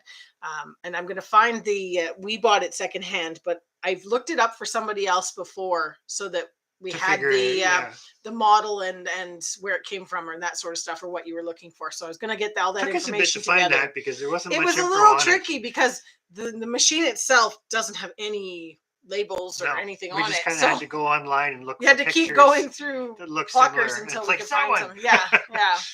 But it's definitely, that is a tool thread of tools that we like on the homestead, even though we're technology averse to some degree, or I Mhm. am.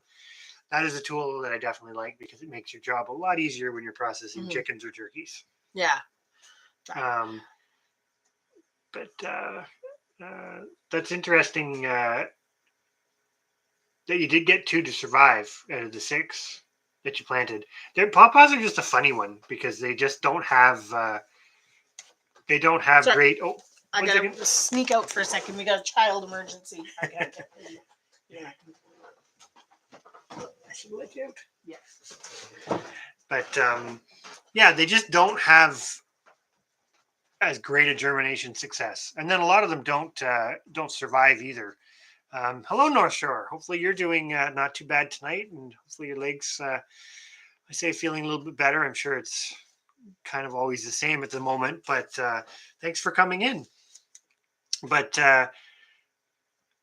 yeah, I definitely think there is some merit on some of if you can do it. It's kind of like us with the raspberries. We planted enough that the birds really couldn't.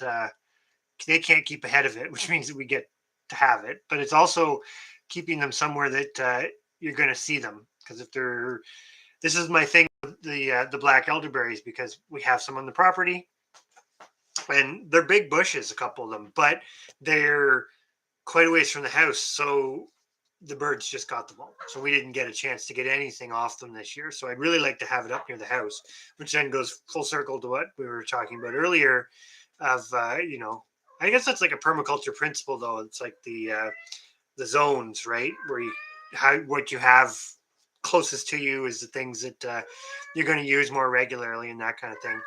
Um,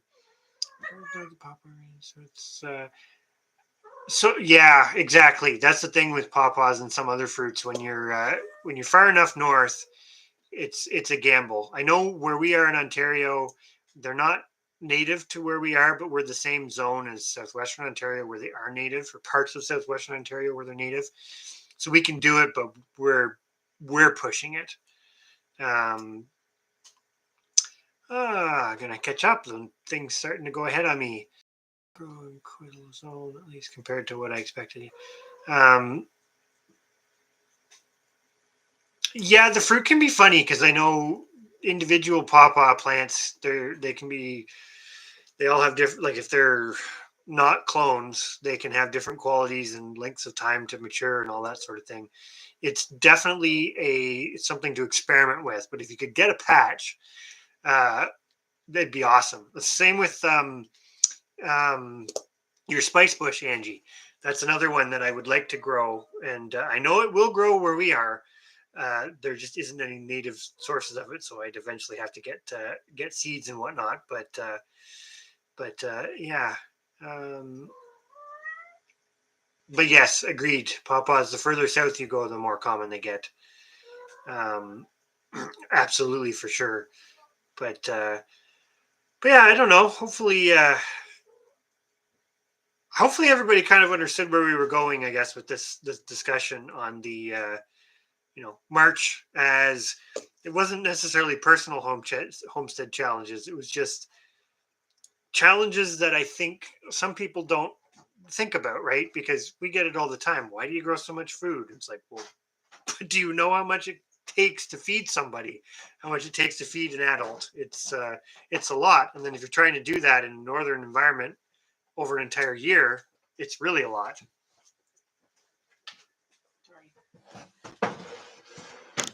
Sneak back in. Oh, as I bang the table. And we're both back. Oh, uh, what did I miss? We were talking about pawpaws, Yeah. and Sean came in. Hello, Sean. How are you? You probably already answered that. I missed it. Oh, he did. Tired. He's got an appointment all day today and tomorrow, or had an appointment all day today and tomorrow. Oh, Well, it's never fun, but it's good to get it sorted. That is for sure. mm-hmm.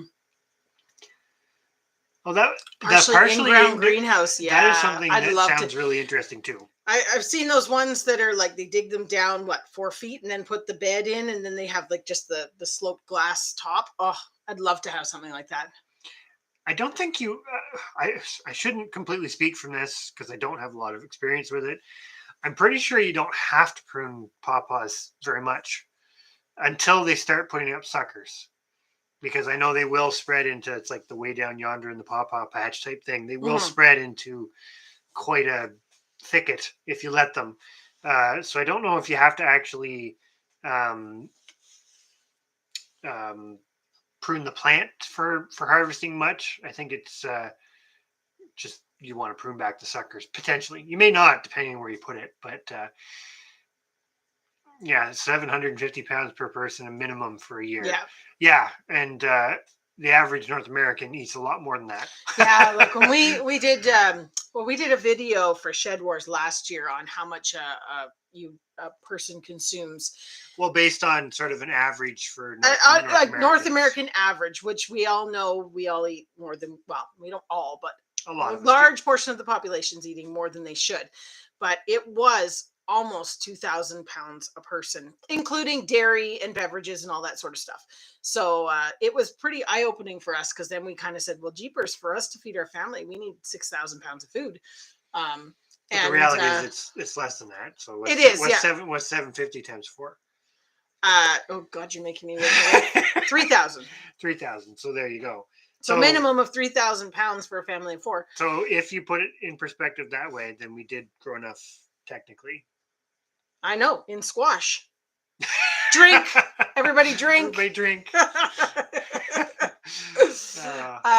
But no, it's that right there ties back into that thing of March being that month that you know, it's the make or break month for people to get through, because to put away 3,000 pounds of food and actually be able to store it in a manner that you can still have some nutritional value from that food come March, and still have it be usable, still make the, you know, go the distance, I guess you could say. I mean, that's one thing that everybody is, and we're terrible for it too. You know, in the moment of plenty, we eat plenty, and sometimes don't think fully towards our plan for, say, March. Oh no, we're pretty good for it, but you know, it is kind of one of those things. It's very interesting this year going in with 3,000 pounds of food put away. It puts it in perspective. I'm going to take a segue for a moment though, but that's too bad that your daughter was in the hospital for 4 days, but it's very good that she's out now. So hopefully it wasn't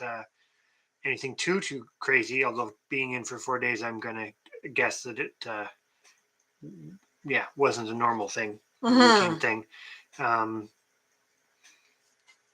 Oh no, we're drinking every time we say squash night. Well, apparently, although we don't have to drink, so I could just sit here and be like squash, squash, squash. But yeah, we have a tendency to get into some pretty deep squash related discussions. Well, it's been that kind of kick lately, because with food prices going up, with food shortages. Now, we haven't really seen a lot of food shortages, so to speak. It's more and hello, the Hi, Kendra.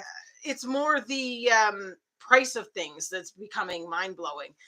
You know, you go in and all of a sudden your thing of milk is $1.60 more, and you're just like, holy cow. Well, and basically on the squash front, with the winter and the summer squash, like back when I started this in 2008, when I started growing a garden, obviously my family had gardens in the past, but when I started doing it, squash was the first thing I went to, because it's like, even at that time, to buy squash in the grocery store was a crazy fortune for what it was, when it's like, I know how much work it is. There's no work to it. Wow. Sorry, I'm just the strawberries for $21.99. Oh my gosh. Well, and that's another good point about all this too, because as we get to March and your food stores run out, I think I'm going to do the proverbial thing I always do. I'm going to say this. A lot of people look at it as like, well, I can just buy some, right? No different than a lot of things where people are like, why bother having a population of chickens? I can just buy more. Why save seeds? Why store a year's worth of food? Why save seeds? I can always buy more, until you can't. So that's part of it, right? Up until pretty much now, there's always been that subsidy. It's like, you get to March, even if people did store stuff, if they got to March, there's a safety net. Mm-hmm. Right, but what if you don't have that safety net? And that's what we're starting to see. Yes, I think that's a huge take-home message from this. Although again, we're preaching to the converted. as usual. But yeah, until you can't. Yeah. And this is where he's not in here tonight, but I do really agree with Darren's thing about thrive versus survive, because Sean's saying, was that it was 750 pounds is the minimum that it would take. Mhm. That you're that's your minimum. You're probably surviving, not thriving. Oh, Dave's the first one to put it. Doom. Doom, impending doom. Oh, the see, it's Ides of always March. usually we get to the hour and a half mark, and then the doom starts to come. Doom. Everybody that could, that follows along with us, they could just skip the first hour and 20 minutes of our life. Just like, go to the replay and then go ahead an hour and 20, because that's when the good stuff starts. Welcome to the impending doom part of the show. Yeah. But no, it is a case that it's important to make sure that you have a plan, that you have some sort of things in place moving forward, or planning how you're going to put those things in place, because it's like you just said, $21.99 for strawberries. It all of a sudden becomes a fact that we need to teach ourselves again to eat in season. We need to eat what is available when we have it, because our bodies can't handle. That's the other thing, right? Our bodies have become so used to having all this variety all the time that our bodies aren't used to having a lack of something. I'm not saying the strawberries, you can get those vitamins from other things, but there are certain things, like you said, greens, lettuce, things like that. If it wasn't being imported from somewhere, we don't have it. And so our bodies are not acclimatized to that anymore. I'm going to speak to Deborah's thing. Strawberries are tough to germinate. They don't germinate consistently. So, and I think they're slow. We've tried it, not super successfully. Cloning is easier. Yeah, we do the cloning and the legs. But but definitely let us know when they do come up, because if they do come up, that's pretty awesome. Yeah, we've heard a lot of mixed things about them. But and the other thing is, a lot of things are not returning to the shelves, and that's why we started doing the videos on the squash, because I've done it forever. They produce literally hundreds of pounds. And even though I did the video the other day that said, a minimum starting point is probably 250 pounds of squash for a household, I think that's a starting point, because when you start doing that, eating seasonally, and this is the other thing too, you probably aren't going to eat that squash all through the year, even though, maybe that would be good. You're going to switch to other things as they become available. Well, that's what we noticed. We said, well, in the future, because we kind of ate a variety of things because we weren't thinking about it, I guess you could say. And it's like, now I would focus on eating the squash first, because our potatoes are keeping amazingly. Like, I could have still eaten potatoes until next summer. Well, I don't know that for sure, because we're not there yet. But our beets, they haven't changed since the day we put them in. So you just kind of have to learn the parts that you should eat first so that they don't spoil, and the parts that are going to keep until that time that you actually need them. And be thinking ahead a full year when you're, well, you're more than a year, right? Because when you're planning your garden, you're thinking the whole year. Yeah, it's a year. You work in a yearly cycle. So thinking a year ahead. That's pretty crazy, honey badgers. So that's good that they were able to do the surgery, and hopefully that, I'm going to say it, hopefully that fixes things. But obviously, that's, which is going to sound really bad when I go back up to Ren's Homestead's comment about mullein and toilet paper, because those are very contrasting comments. But you don't want to use mullein as toilet paper, because it has little hairs that, if used as toilet paper, will really irritate. That's spoken from experience. No, but not from experience, but I do know that happens.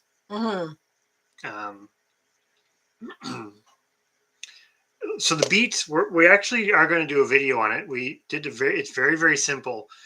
We have plastic totes. Now they do have drainage holes in the bottom of them. No, they don't. Oh, those ones don't?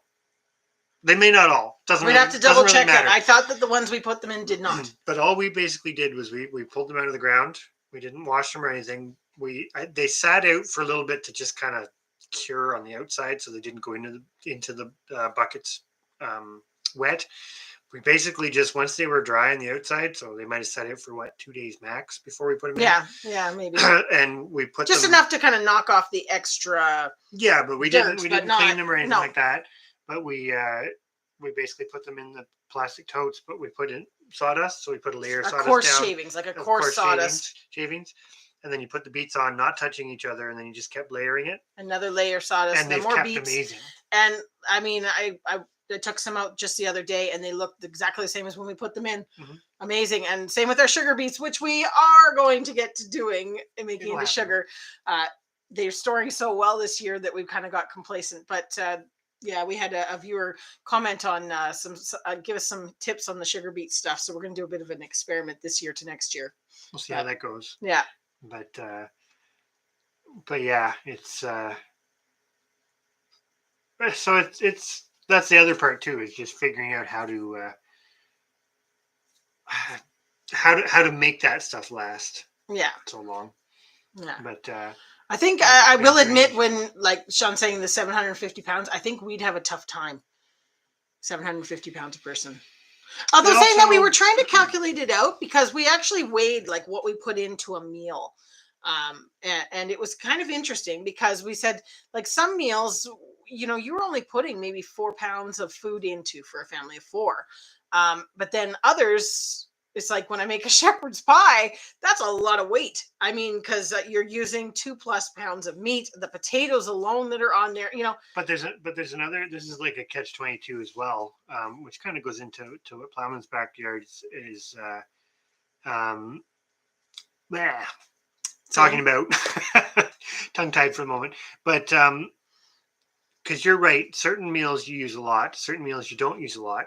But when food is cheap and readily available, you definitely eat. Most people definitely eat more than they need to or should. And so this is the other part too about retraining yourself, because I say it to you all the time, but the beets, it's like, well, beets have never been a big part of our diet, but it's like they should be, because we can grow them well. And there's nothing wrong with them, and there's lots of ways to cook them. No different than the squash, because just having squash as, you know, the classic, you take the squash, cut it in half, roast it, scoop it out, and make it into like the mashed squash dinner. That's only one of like hundreds of ways to cook squash. And the more ways you know how to use it, the more of it you eat. But then there is an inverse thing too, where you don't gorge yourself as much. I've always said that about when the food doesn't have the extra additives, mostly the sugars. When you're full and you stop. Yeah. But when you are eating stuff that's full of all those sugars and things that are basically designed to make it addictive and make you want to eat more, you just keep eating, to put it bluntly. Yeah. I like Rebel Canners there with the minimum of 1,000 quart jars. Exactly. Because we were working it out that you would be like, for our family of 4, if I'm going to do a stew, I open 2 quart jars for dinner. So let's just say you're basically 2 quart jars every dinner if you were going to just eat out of cans. Now, granted, in the summertime, we eat fresh out of the garden and that sort of thing. And we do a lot of meat separately from what's in the jars. But it definitely is, when you put it into terms like that, that puts it into perspective. I mean, I did, what did I do? 706 jars of food last year. And it was, in some ways there was lots, and then in some ways we're already finding holes. So it was interesting, because that's the most I've ever canned in a year. And going to push more for certain things this year, and maybe not as much of others, because we definitely had some. Well, I think you'll always have an ebb and flow of what you can, right? Because like you say it all the time on the tomato products, sometimes you'll, I don't know, have a bumper crop and you'll can more than you actually need in a year, and that's okay, because you can carry it, like, not indefinitely, but you can carry that over, and then you might rethink on what you're planting and allocate the space to something else. So I really like what Plowman said about they wanted to live a lifestyle that they could afford.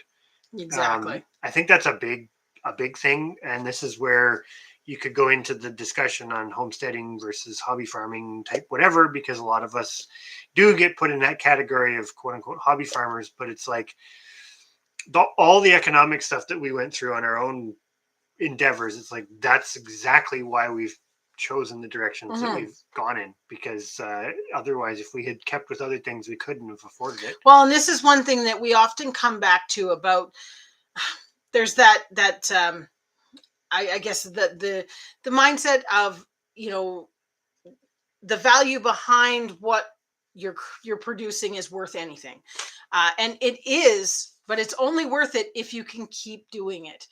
And that's one of the things we have found through our economic series, things like that, with going through the numbers and watching the prices and comparing. It's not that we don't feel that it's worthwhile doing, because we keep doing it, even though it's not really economical. But it is one of those things that it is still that case of looking at it in the big picture and going, can I still be doing this in 5 years? Because if I can't, it's got to change. And that's the one thing that as homesteaders, it is important to sit down, and no matter what size your homestead, if it's just a backyard in the town, you need to be seeing if what you're investing is the right things to keep it going. And that's something that we've really had some eye openers, hence why we don't have pigs or cows anymore.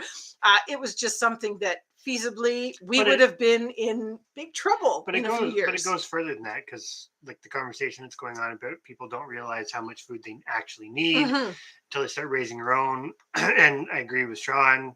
They don't even think, most people don't even think about it. And I'll one up you guys on that too, because it's like you just said, if you can't keep it going, and that's money, but it's also the resources itself, right? Like we say it multiple times. We've gone through a period where chickens weren't available. Yes, if you looked hard enough, you could get a chicken, but or it would cost a lot. Or it would cost a lot, right? And that's to your average person, that just seems like, well, it's just a chicken. Yeah, but the chicken, if done right, and if you've got the ability to have them, because I know people in town can't have them, but that chicken is priceless. That chicken flock, if you can breed them and they can reproduce themselves, and you don't have to buy chickens all the time, even if you have to buy feed for them, what they produce on the other end in meat and eggs and services for pests and using up compost and all that sort of thing, like that's where it becomes priceless. But it's only priceless if you can tweak it so that you can keep it going. That's okay, you said it better than me. That's that. Honey Badger's going to come in with the long-winded. No, I'm kidding. It wasn't. I was pretty concise. You did really good on that one. But it's the same as the seed saving, right? Like, I will say it, and again, I'm preaching to the converted, but it drives me absolutely batty when people are just like, they don't think about seed saving and whatnot, and it's like, but that's your food. Like, if you don't, you even put a hair flick into that. That's your food. Ripping your hair out. That's your food, and it's so simple and so basic to save tomato seeds, and even you can keep variety, like, because you hit it too. Humans like variety, but we've got the ability to have so much variety now at our fingertips because we can get things from all over the world that we just take it for granted, that variety. But in the old days, people didn't have that, but we now have the information to, if you want to have 12 different kinds of tomatoes, you can do that, and you can keep doing that yourself, and never, ever, ever, ever buy another tomato seed ever in your life. So you could have 12 different kinds of tomatoes to do 12 different kinds of things. And I can't understand why people they can't see the forest for the trees there. Here's my rant. That one infuriates me a bit, but anyways. But yes, you're saying exactly. There's always something, herbs, things like that. There's always something anybody can grow. We totally understand it, that not everybody can operate at the same level as us, definitely, and that's totally understandable. But it's like what you're saying.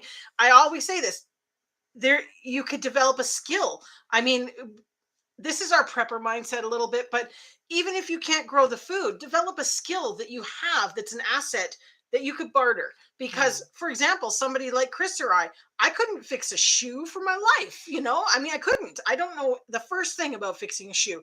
But in a situation, I'm going to have to barter what I have to get somebody to fix that, because I can't do my job if I don't have. And I know that's going very basic, but that's my thing, is like, even in apartments or towns or things like that, there are other assets.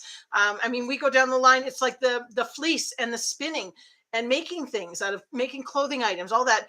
It's all stuff that if you've got the skills, you can find the product. And oftentimes it's like myself, the person who has the product can't do it all themselves. And that's layered of community tape. Exactly. It is possible. I see North Shore said too, it could have just been an older jar, or there could have been some kind of defect in it. To have the bottom just kind of break out, that seems a little funny. I've had that happen in the pressure canner, and often is that there's a blemish in the jar. When you look afterwards, you can see a little, but it does, if it did a clean break, which I've had where it just basically a big single line in the bottom just kind of drops out when you go to lift it up. Had that happen. It's usually a defunct jar. The defect in the jar. It could even be something as simple as you didn't notice that you'd banged it before and it just got a weak spot. I don't really know. No, it's under pressure, so it makes sense. But, yeah. I'm curious how your elephant garlic does too, because 111 of them, that's a good size patch. Yes. That should do really well. We did plant ours. Fingers crossed they're going to come up next year. But we still have if not, we're going to be getting some more from you. Well, and we still have the ones from Honey Badgers as well, because she said we planted them. We planted them, and they went dormant. So I'm very curious to see how they do as well. And we planted the other ones in with them. So that's what I'm saying. But if for some reason it doesn't work, we'll be hitting up Chrissy. But yeah, exactly. Like Sean, he's in an apartment and fortunate enough that he is able to do that stuff. And I think I don't know, that says it right there. More people, basically all of this stuff, pretty much everything we produce. Well, not everything, but was it my new saying? It's all food for thought or thought for food. And I think more people should think about their food. And people will in the short term here if things go sideways. Yeah, and exactly, the buying some other products that you can do something with them to then make them more valuable, to then barter with others, certainly makes sense. What squash did I miss? Only a little bit. Drink. She said squash this time. It's like, was it Pee-wee's Playhouse where they had the word of the day? You watched Pee-wee's Playhouse? No, but I remember the word of the day thing. And it was like, we made fun of anybody who watched Pee-wee's Playhouse. Well, most people have probably seen it. You watched it. It's like saying you watched Barney. Well, I have seen that because my sister was at Side Point. Hello, the Tinker's Wife. Hello, how are you tonight? That's something we'd like to try, is doing the mustards. We actually got some seeds from the yellow mustard because I have a bunch of them up there. I'd like to try planting some to make it because that's just something we've never done. And I know there's all different mustards you can do different things with. But, well, and you need the mustard seeds for pickles and canning and things like that. So, well, that's awesome about finding a 12-foot area of walking onions that grew. That's awesome. That's something that's on our possible to try list, depending on how we do with other onions. But those are like the ones that we had at the old place. Yeah. Well, but there's different versions of them. Yeah. But, I think that's true. I really like what Bev from Urban Homesteading Channel has to say. And if somebody can share her channel link, that would be awesome. Because I think it's true. And she's somebody that's basically also doing it because she doesn't have a big space, but she's doing a lot. Everybody can grow something. Yeah. Everybody can grow something. Well, if you have a house, I suppose. And if you don't, you can still rent it because there's lots of market gardeners to do it. So there's lots of solutions. Yeah.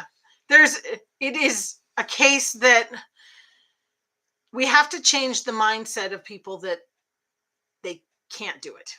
That's the thing. People have gotten into that, like you said, so used to people doing things for them or it being there. It's readily, why would I do that? Why would I have the tie down? Why would I whatever? We have to change the mindset of those people to that even a little bit is worth it. You have to hope that by showing that you can do it, that it helps change it, because you'll never change somebody's mindset by telling them you should do this. This is where I don't do well, because it's like the tomato thing. It just baffles me that people aren't more interested. Like, why would people not just be eating that up? Same like the squash. Why would people not just be eating that up? Not literally, but figuratively in the information side of things. But we're going to hit everybody up with tons of squash recipes. Squash recipes. No excuse not to eat squash. Well, and we're going to keep doing some videos upcoming as we get towards planting season of why we're making decisions on how much we're growing. And we haven't really done it. We haven't looked back. We have all the records from 2021 of how much we grew, how much we canned, all these things. So we do want to kind of go back and mull some of that around a little bit and explain it to people, like, you know, this is the space it took up, and this is what we got back, and this is what we did with it, and this is what we want to do going forward. Because hopefully hearing that narrative, I think I'm going to put the question out there because there's quite a few of you in here that have watched some of those videos on the squash we've done.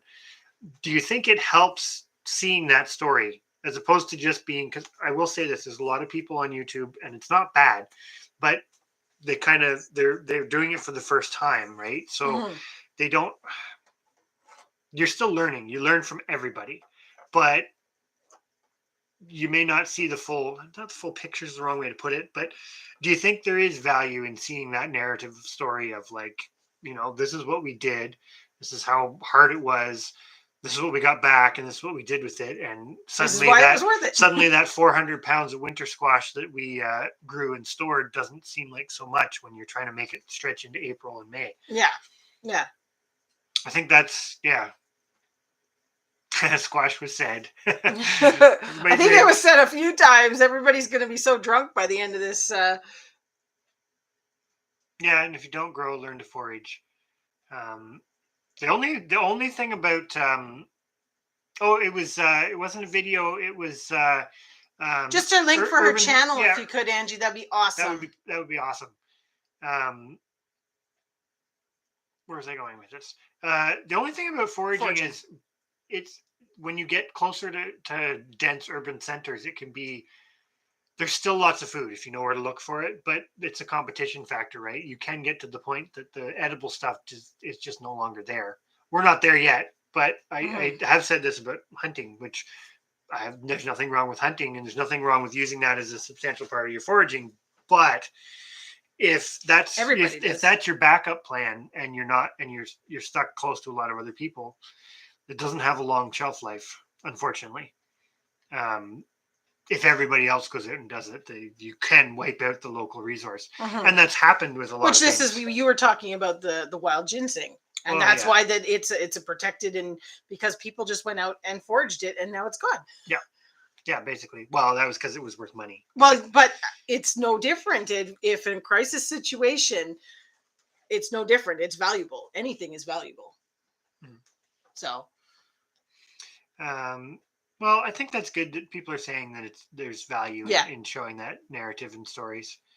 Well, I think taking it from start to finish in that sense of telling what didn't work, what did work, and I'm going to talk about it in first person because I think this is something we're kind of moving towards, but what did work, what didn't, and why we're going to keep going with some and not others. And it was Urban Homesteading channel, Bev's channel, right above your comment there, Angie, where you say sometimes kicked in what channel. That's she's right above you.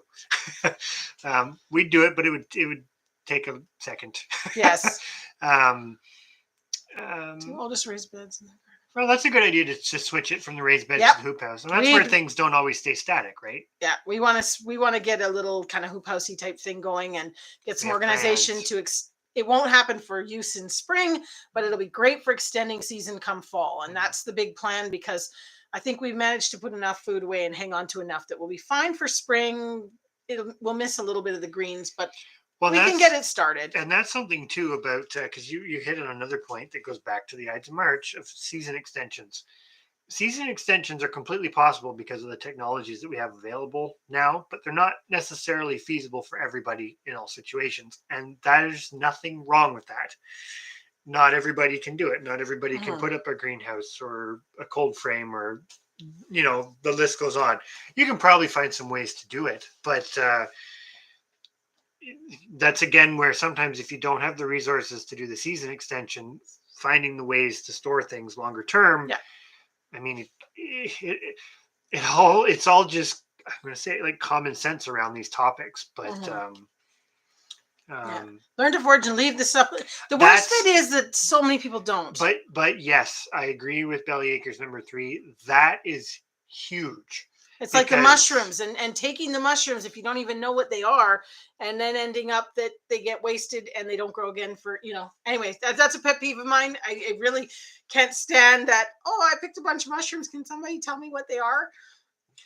Well, but I can speak for the Ontario ginseng population. That's how people used to manage it. They harvested from it.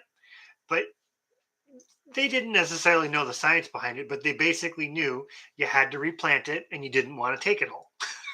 Because if you did that, they had learned through passed down knowledge that it disappears and then you don't get it back. It doesn't just miraculously come back. Wild ramps are another one. They're very slow to spread. Mhm. And it really depends where you are. If you are in Toronto, in some of the river valleys that luckily still have it, there's no way that those populations can take any kind of foraging. Because if 500 people go out and decide they need that, it's gone. Yeah. That's the In point a I day. mean. Very different if you're in an area where you have low pressure and there's like forests full of it. That's different, but it is that mindset. That's where I really like that comment about you leave behind. That's a really good permaculture concept. That's a really good stewardship concept. That's where the ecology of your homestead and your local environment come into play.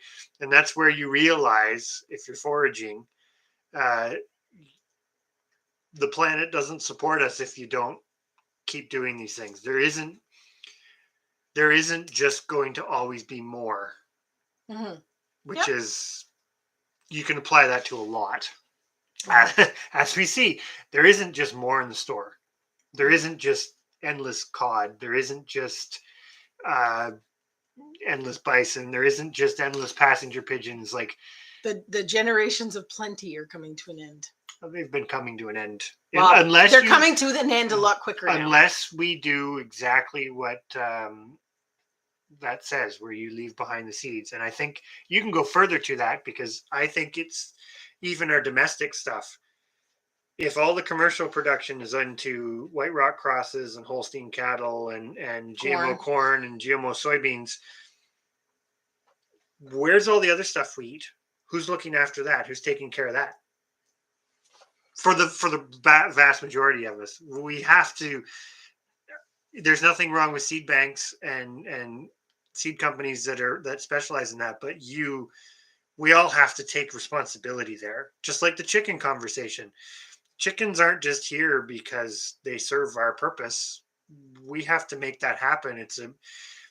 Despite this is my opinion, but despite what the White Rock teaches us and the White Rock Cross and this endless plenty therein, um, we're as much tied to them as they are to us. Because if you take that out of our tool of food sources, that suddenly just isn't good. I'm going Mhm. to put it that way because that's one animal that's pretty much ubiquitous that does allow us to live in a settled area.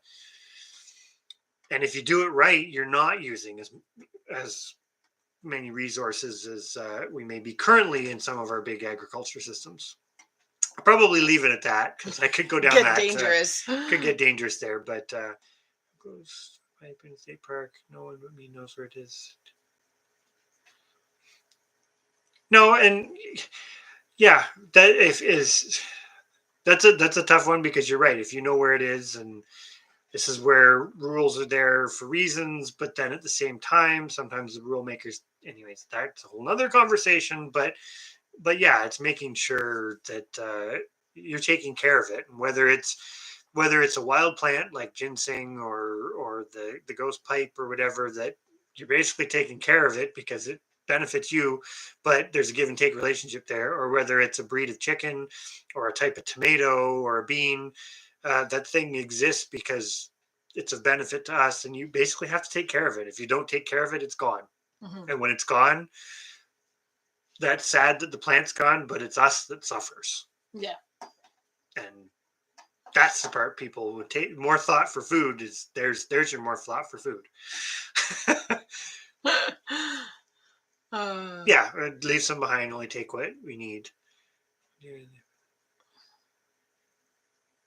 Well, and deer's a tough one, right? Because deer is a perfect example where I'm going to say this, as much as I don't agree with some rules, you have to have rules because if everybody just goes out and does it, then when history has repeated itself many, many many times. times on that narrative.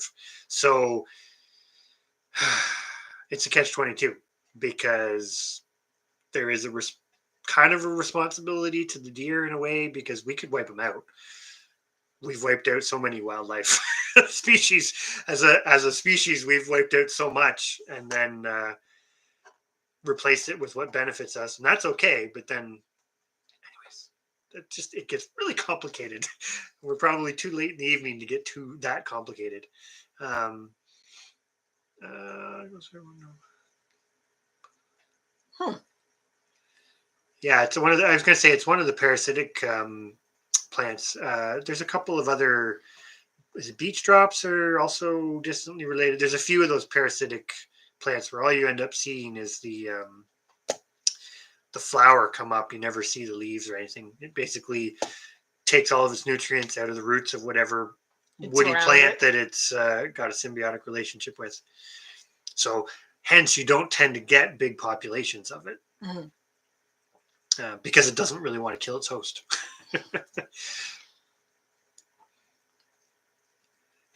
Hello, Permapasture Farm. Thanks for coming in.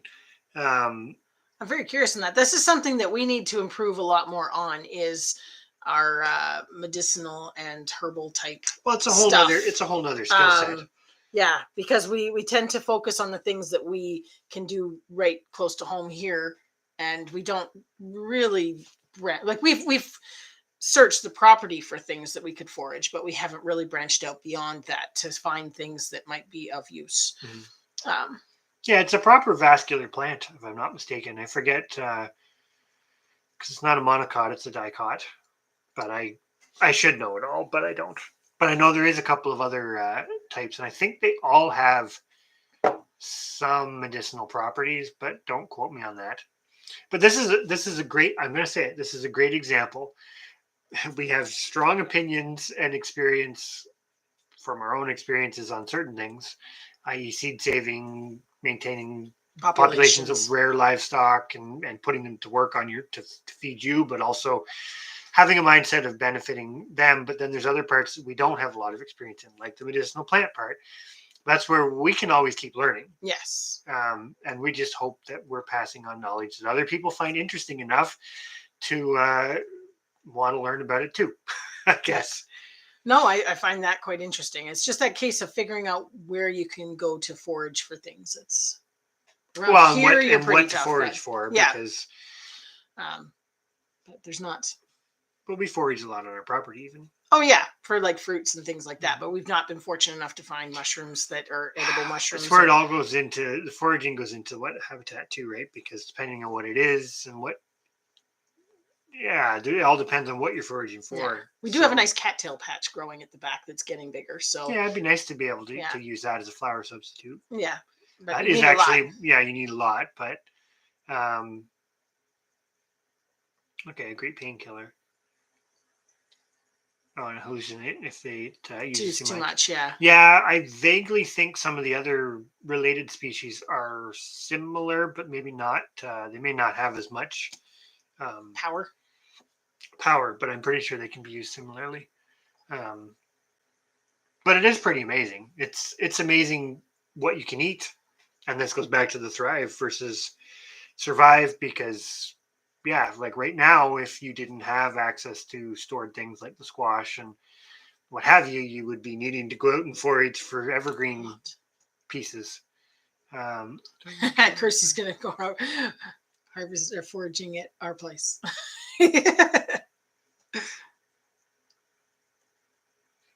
yeah, like what Barbara's saying, balance is important, and it's definitely not something that relates to most of us as homesteaders. But caribou are a perfect example of that, right? Because and that's where you also get into other things of they use things at such a big landscape scale that just because somebody owns property here and somebody owns property there, death by a thousand cuts, you can do a lot of damage to those species that use landscape scale. This is where I'm going to plug something that I think is pretty important too. If for those who don't know, plowman's Thanks back. for coming in, Urban Homesteading. Sorry. Yes, thank you, and thank you for coming into Bettina. Hopefully, have a good night and a good week, both of you guys, and we'll talk to you later. But for those of you who don't know, I'm going to put a plug out for Plowman's Backyard. It started a homesteading birder challenge, but it's more or less to keep track of the birds that come to your homestead. Yes. And we talked her into doing it for the full year, which I Maybe think will be interesting. So maybe we could get Angie to put up her link again. Not her again. If you could put up Plowman's link, that would be awesome. Sorry, we're making you work tonight. Or Chrissy or somebody if they don't mind. But yes. But it's a good way. It's a good entry level way too to get into experiencing the nature that's already around you. And starting to notice it. Yes, because once you start noticing some of it, you'll start noticing more and more every year. And I do think that's important because I'm going to say it it's not bird, well, it is partially bird related, but on the predator side, a lot of people have very strong opinions of predators being kind of bad for homestead life, which is, there's factual stuff there. But at the same time, if you're aware of, I don't know, not everything's evil. If you're aware of things a bit and aware of what's going on around you, it can help you make decisions on that side of the fence too. Let alone the more you open your mind to, noticing the birds, and suddenly you start noticing the butterflies, and then you start noticing the trees, and then you start noticing the flowers, and it just kind of goes from there. And then you realize that, oh well, I've got A lot. populations of all these medicinal and edible plants and things right here, and this bird does this and that bird does that, and that's this predator is balancing this population of the coyotes actually balancing the population of meadow voles, or all, which all have bearing on what you're doing, pending your scale and size, of course. That I'm going back to Barbara's there with the pancakes from Cattail. That's what we saw on what was the video we watched on that? It was in they were in Alberta. It was a 4-part series that was on YouTube somewhere about people. Was it something that CBC had actually done? It was like a Canadian produced thing, anyways. It was a documentary. But there was that was the first time that we saw them using collecting the pollen and then they made pancakes. You're right. That was kind of interesting. Thank you very much for posting Plowman's link, guys. I appreciate that. And that's awesome that only 313 away from 1,000. That is awesome. Yes. And I think I saw you post something, Plowman's, on either Facebook or Instagram, that you weren't far off for hours either, which is pretty awesome. Pretty awesome. You're doing it fast. It's impressive. Hello, Caitlin's family. Hello. Late night in the barn. Uh-oh. Hopefully it wasn't a bad night in the barn. Late nights are okay. Bad nights are not good. Yes. No babies arriving when they shouldn't or anything, I hope. Arriving in a bad manner. Yeah. But yeah, I don't know. To kind of finish off that, definitely check out that sort of challenge, and it might be something that is worth giving a try. Whether you've got, it's kind of like homesteading. You can have no experience and pick it up and be surprised in a year where you end up. Yeah. New baby sheep. Yay for baby sheep. With the price of dairy, I kind of want our sheep to have their babies, but this is way too early yet. Yeah. In future, now that we want to use them for milking, we will make sure that they're having babies in April instead of June. Well, yeah. But anyway. they'll be May. We're a little later than we'd like to be. End of May, beginning of June. Yeah. Meh. They'll be out in pasture having their babies. No, but you can collect the pollen too. Yeah, they made something. They took the thingy and they shook it in the bag, and then they made pancakes. Because the cattail has the two separate parts to the plant, right? There's the part that produces the seed, but then there's the pollen producing part on top. Yeah. Which you can actually tell the different species apart. I think in most of North America, there's only 3. There's the native broadleaf one. There's the introduced narrow-leafed one, which I believe they're both edible. And then there's the hybrid Locust cattail. How's that for some information? Mm-hmm. Yeah. So... Well, we haven't milked sheep in a big way yet. No, but we did do some trials. It was quite funny actually, because we talked about it in a live, wasn't it?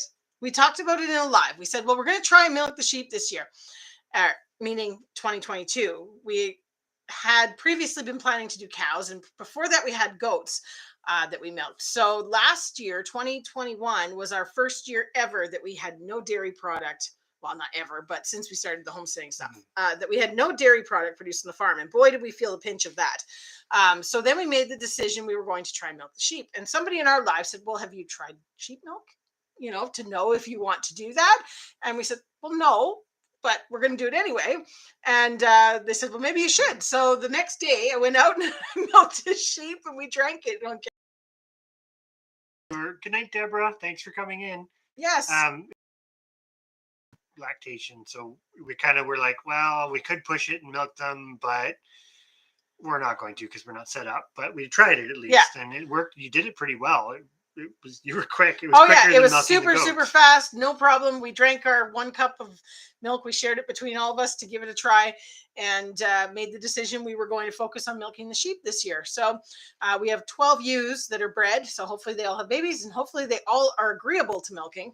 I'm thinking that we might have 10 that will let me milk. I think the younger ones from last year, it's going to be interesting, but it's supposed to make the best cheese. And the one thing that we love about the sheep milk, as opposed to the goat's milk or the cow milk, is that you can freeze it, and when you unthaw it, it comes out the same. That was one of the things, actually, a lot of cheesemakers and people that make sheep's cheese, they just keep freezing it. They have enough to do a big batch, and it works really, really well. So we're kind of excited for it. We're definitely going to document our journey on YouTube, of course. Mm-hmm. We have quite a few people that follow us for the sheep stuff. The sheep stuff, sheep. Yeah. They're known for being. Yeah. They historically were a milk breed or a triple purpose breed. So that's cool, actually, Barbara, that you've tried it. We just have never been timed up well to do it. The cattail, yeah. So did you see the same documentary though? The one with the people? They had a really cute wood house on a little pond on their yard. They were off grid, I think. Mm-hmm. Anyway, there's a title for the whole thing, because they also, in the same documentary, didn't they do the gridlessness people? They interviewed the people from Gridlessness. Yeah, I think you're right, actually. In the same documentary, and there was that one, and I don't know, there was 4 in total. I can't remember where they were all from. Anyways, plugging something that I can't tell you what it was, but it was good. I'm gonna put a joke back to Crucy. There are people that make a living doing milking bulls, so you can. Yeah, at a bull test station. So you can do it. Isn't that what they do at a bull test station? Yep. Yeah, basically. My mom used to work at a bull test station. But yes, I've never tried the roots on the cattails. I've heard mixed things about it, but I've never tried it. So maybe something to try at some point. I like the idea of the pollen a little bit better though, because then you don't actually have to dig them out. But not that they don't. I mean, they do come back, but with their spreading. Well, we should be able to make a few soft cheeses. We'd like to try the ricotta. We used to make some soft goat's milk cheeses, so I don't think it'll be too big of a stretch there. And I believe we did some research into it. It may even be possible to make butter from them. I don't know the quantity we'll get, but we really like that idea too, though. It's like spreading the harvest. I found it. Oh. Sorry, interrupting. It was really, really bugging me. So the documentary was done by Story Hive, and it's called Homemade. That's where it came from. That's episode 4. Yeah, let's see if I can. I don't know if it'll show it. Will it show it if I put it right up there? Oh, of course it's going to be backwards. No, it's not going to do it. Go back a bit, and it might be clearer. Come on, focus. It's not going to focus. But anyways, it's called Homemade. It's called Homemade Dwelling Differently. And there's 4 episodes called Modern Homesteading. It's done by Story Hive. Barbara looked at. And loved it. It was great. I'm sure Gridlessness is one of them. And then this one with the lady, they made the cattail pancakes. Anyways, that was what got us thinking about the cattails. That's interesting too. That does make sense that you could eat the shoots, because there's a lot of plants that, and that actually feeds into this whole spring thing too, because there's a lot of plants that in the spring you can eat the shoots. There's an invasive plant called Japanese knotweed, and I think there's a couple other relatives of it that they were introduced into Ontario, and I think other parts of North America as well. And what's really interesting about them, well, I say the bus. That's the other one. That's the bus. That's the one. I say invasive. They're considered invasive because if you don't tend them, like we were talking about with black locust, they spread. But they're almost always located around old homesteads and dwellings because they were exactly that same thing. It's a member of the knotweed family, and they're huge. They get like 10 feet high, but you got a big shoot, kind of like a bamboo shoot that was edible in the spring. So it's like one of those catch-22s. It's now considered prohibited. You're not allowed to have them in Ontario, and you have to control it. But it's like, but it's useful. Yeah. Just everybody forgot about the usefulness, and then it became like so many roadside plants that have been introduced into North America. They all came because they were useful. It's like the wild parsnip. Well, that came because it was edible. Well, I know, but I But mean, yeah. everybody hates it, and we love it because we go out every spring and harvest Fair wild enough. parsnip and eat And then we it. don't have to grow parsnip. So we don't grow other parsnip. We just, yeah. I would imagine they'd have to be pretty tender because cattail gets pretty, it's not woody, but it gets kind of woody pretty quick. So I could definitely see that. But there's whole things too on some permaculture type things where they talk about bamboo, right? There's all sorts of different species and varieties and cultivars of bamboo, and like some of them, if you bring them and plant them and don't tend them, they can spread like wildfire, and others are a bit more manageable. But that's kind of like the next wave of edible stuff. But that goes back to that discussion about genetics and hybrids and everything else too, about like ecological niche and how that's important. But then it's also human food value is important. And anyways, well, the one, sorry, we were talking about that. The other thing that we are super excited because we didn't actually try them last year was the hostas. Sorry, because we're talking about edible plants and another one that's very, very edible. That was one of the things too. I meant to mention it earlier, but because we did do the daylilies and they were amazing. Yep. Well, and it's the same thing. They give you quite a, in that spring when you don't have anything else, we've, the dandelion salad and the daylilies, and this year we want to try the hostas because we're very fortunate. This place has a lot of hostas, and we're planning to plant more. And we're going to plant more, but it's on the docket. Acorn flour. I have heard of the acorn flour.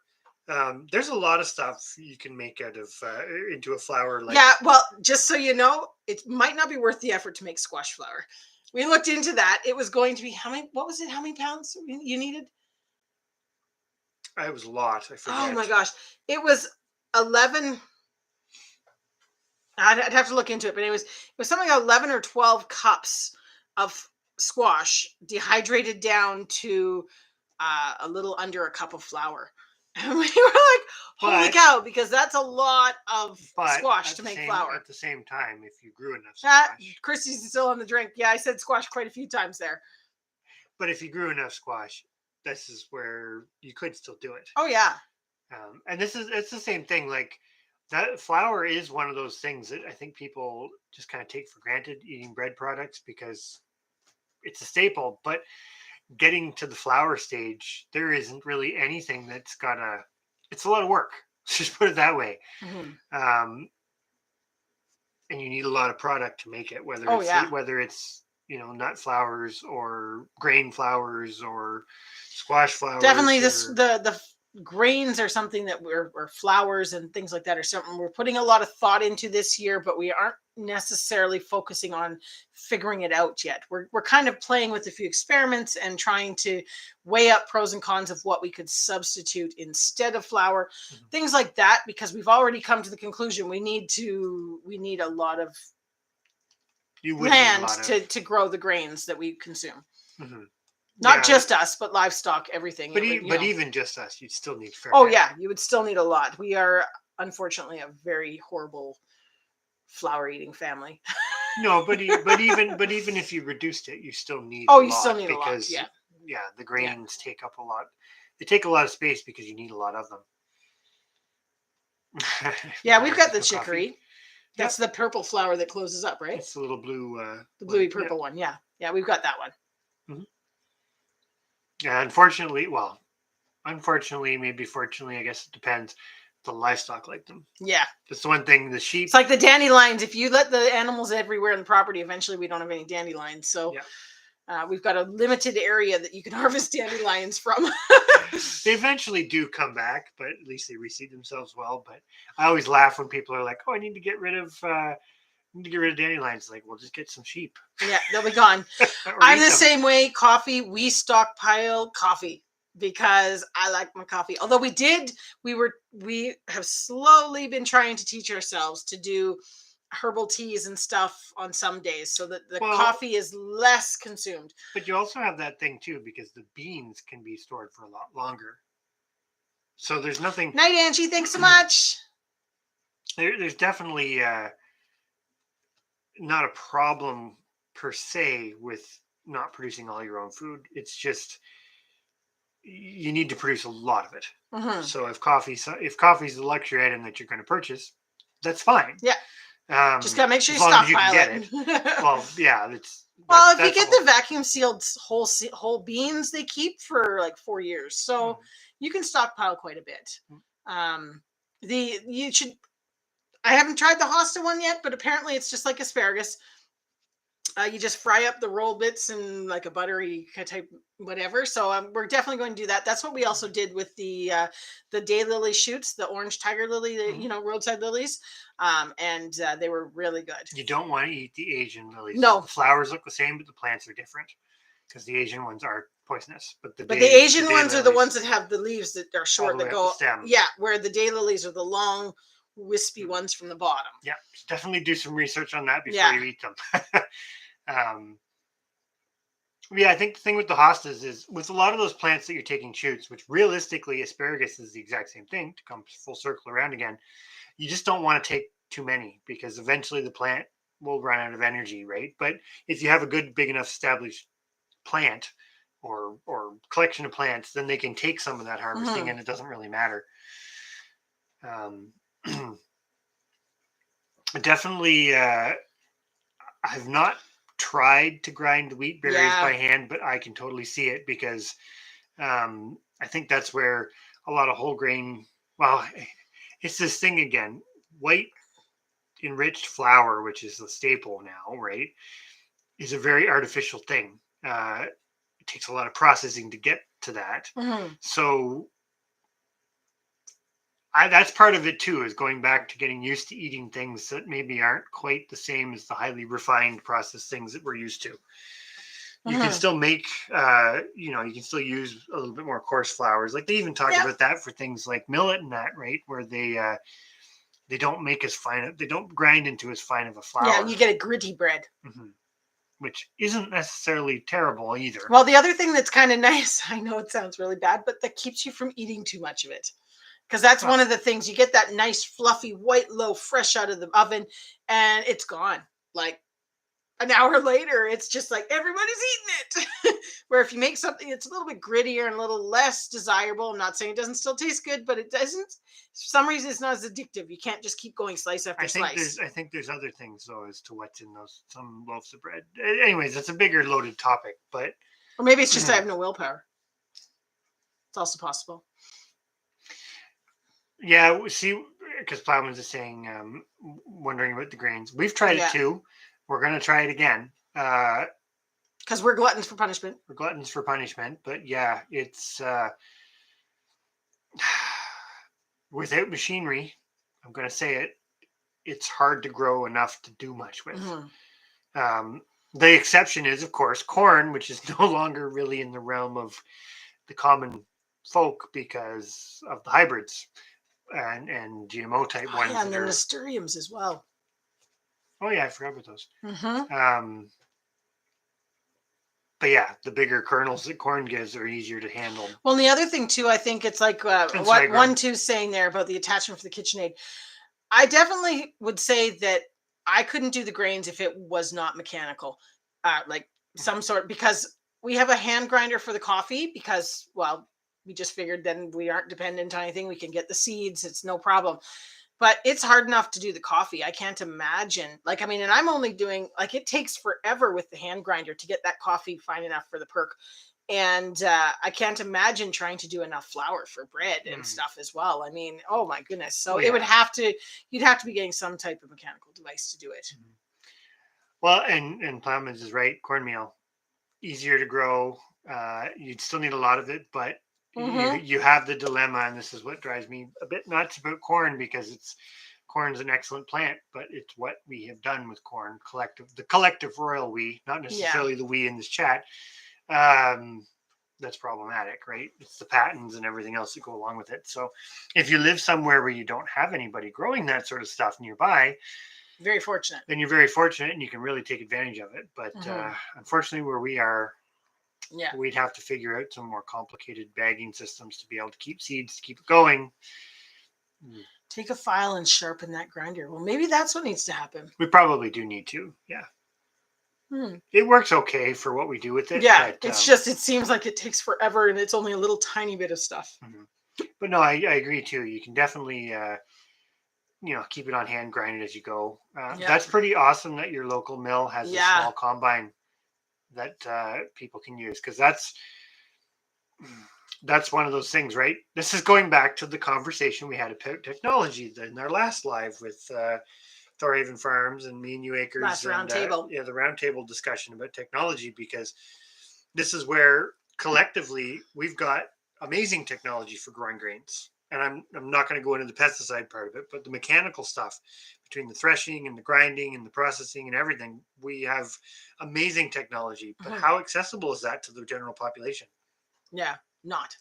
No, it's not at all. The technology is being used to fuel bank accounts and not actually. Now we're getting into real doom. I'm not putting that on the people who are farming. No. Just for the record. Just to clarify. There's a reason why they call it agribusiness. Because somebody's making money and it's usually not the farmer.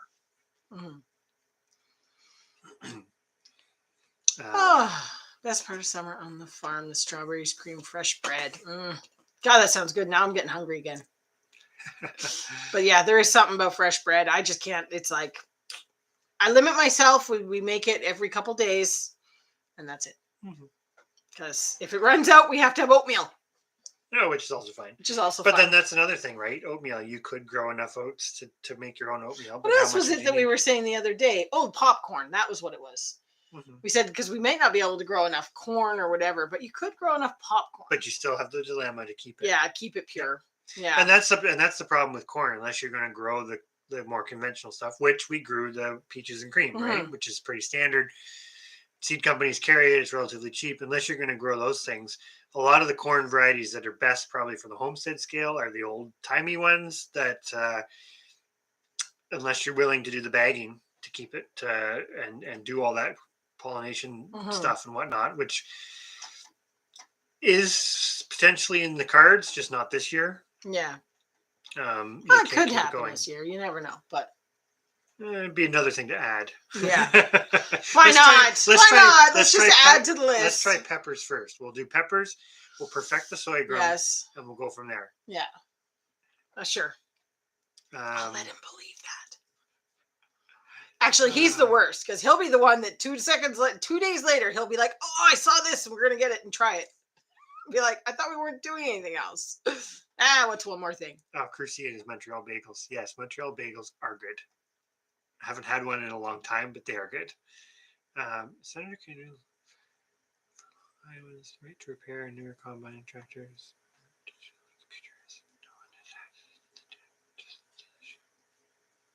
Huh.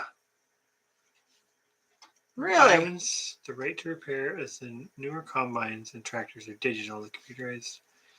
No one. Sorry, if I'm reading that right. Are they saying that they passed a law that gives them the right to repair?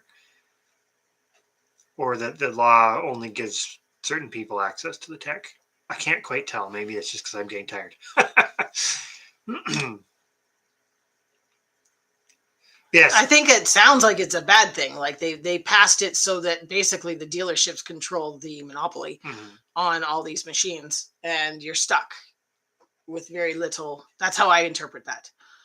Cut out the middleman. Yeah. Well, it's kind of that's the dark. Nice. That's the darker side of impending doom that comes into play. But yes, the worst bit is cutting out the middleman. Still is time. It's like I'm going to pick on the yarn type thing because we've been talking about this actually. Because even though I love doing quilting, fabric is not something I can produce without going down a slippery slope of I can't. But the sheep fleece, which then produces me the yarn, and I can then produce products out of it, works amazing. And essentially, once I buy those initial very simple machines, I don't have any other investment. which is nice. Other than my time, which, as everybody knows, time is not valuable, anyways.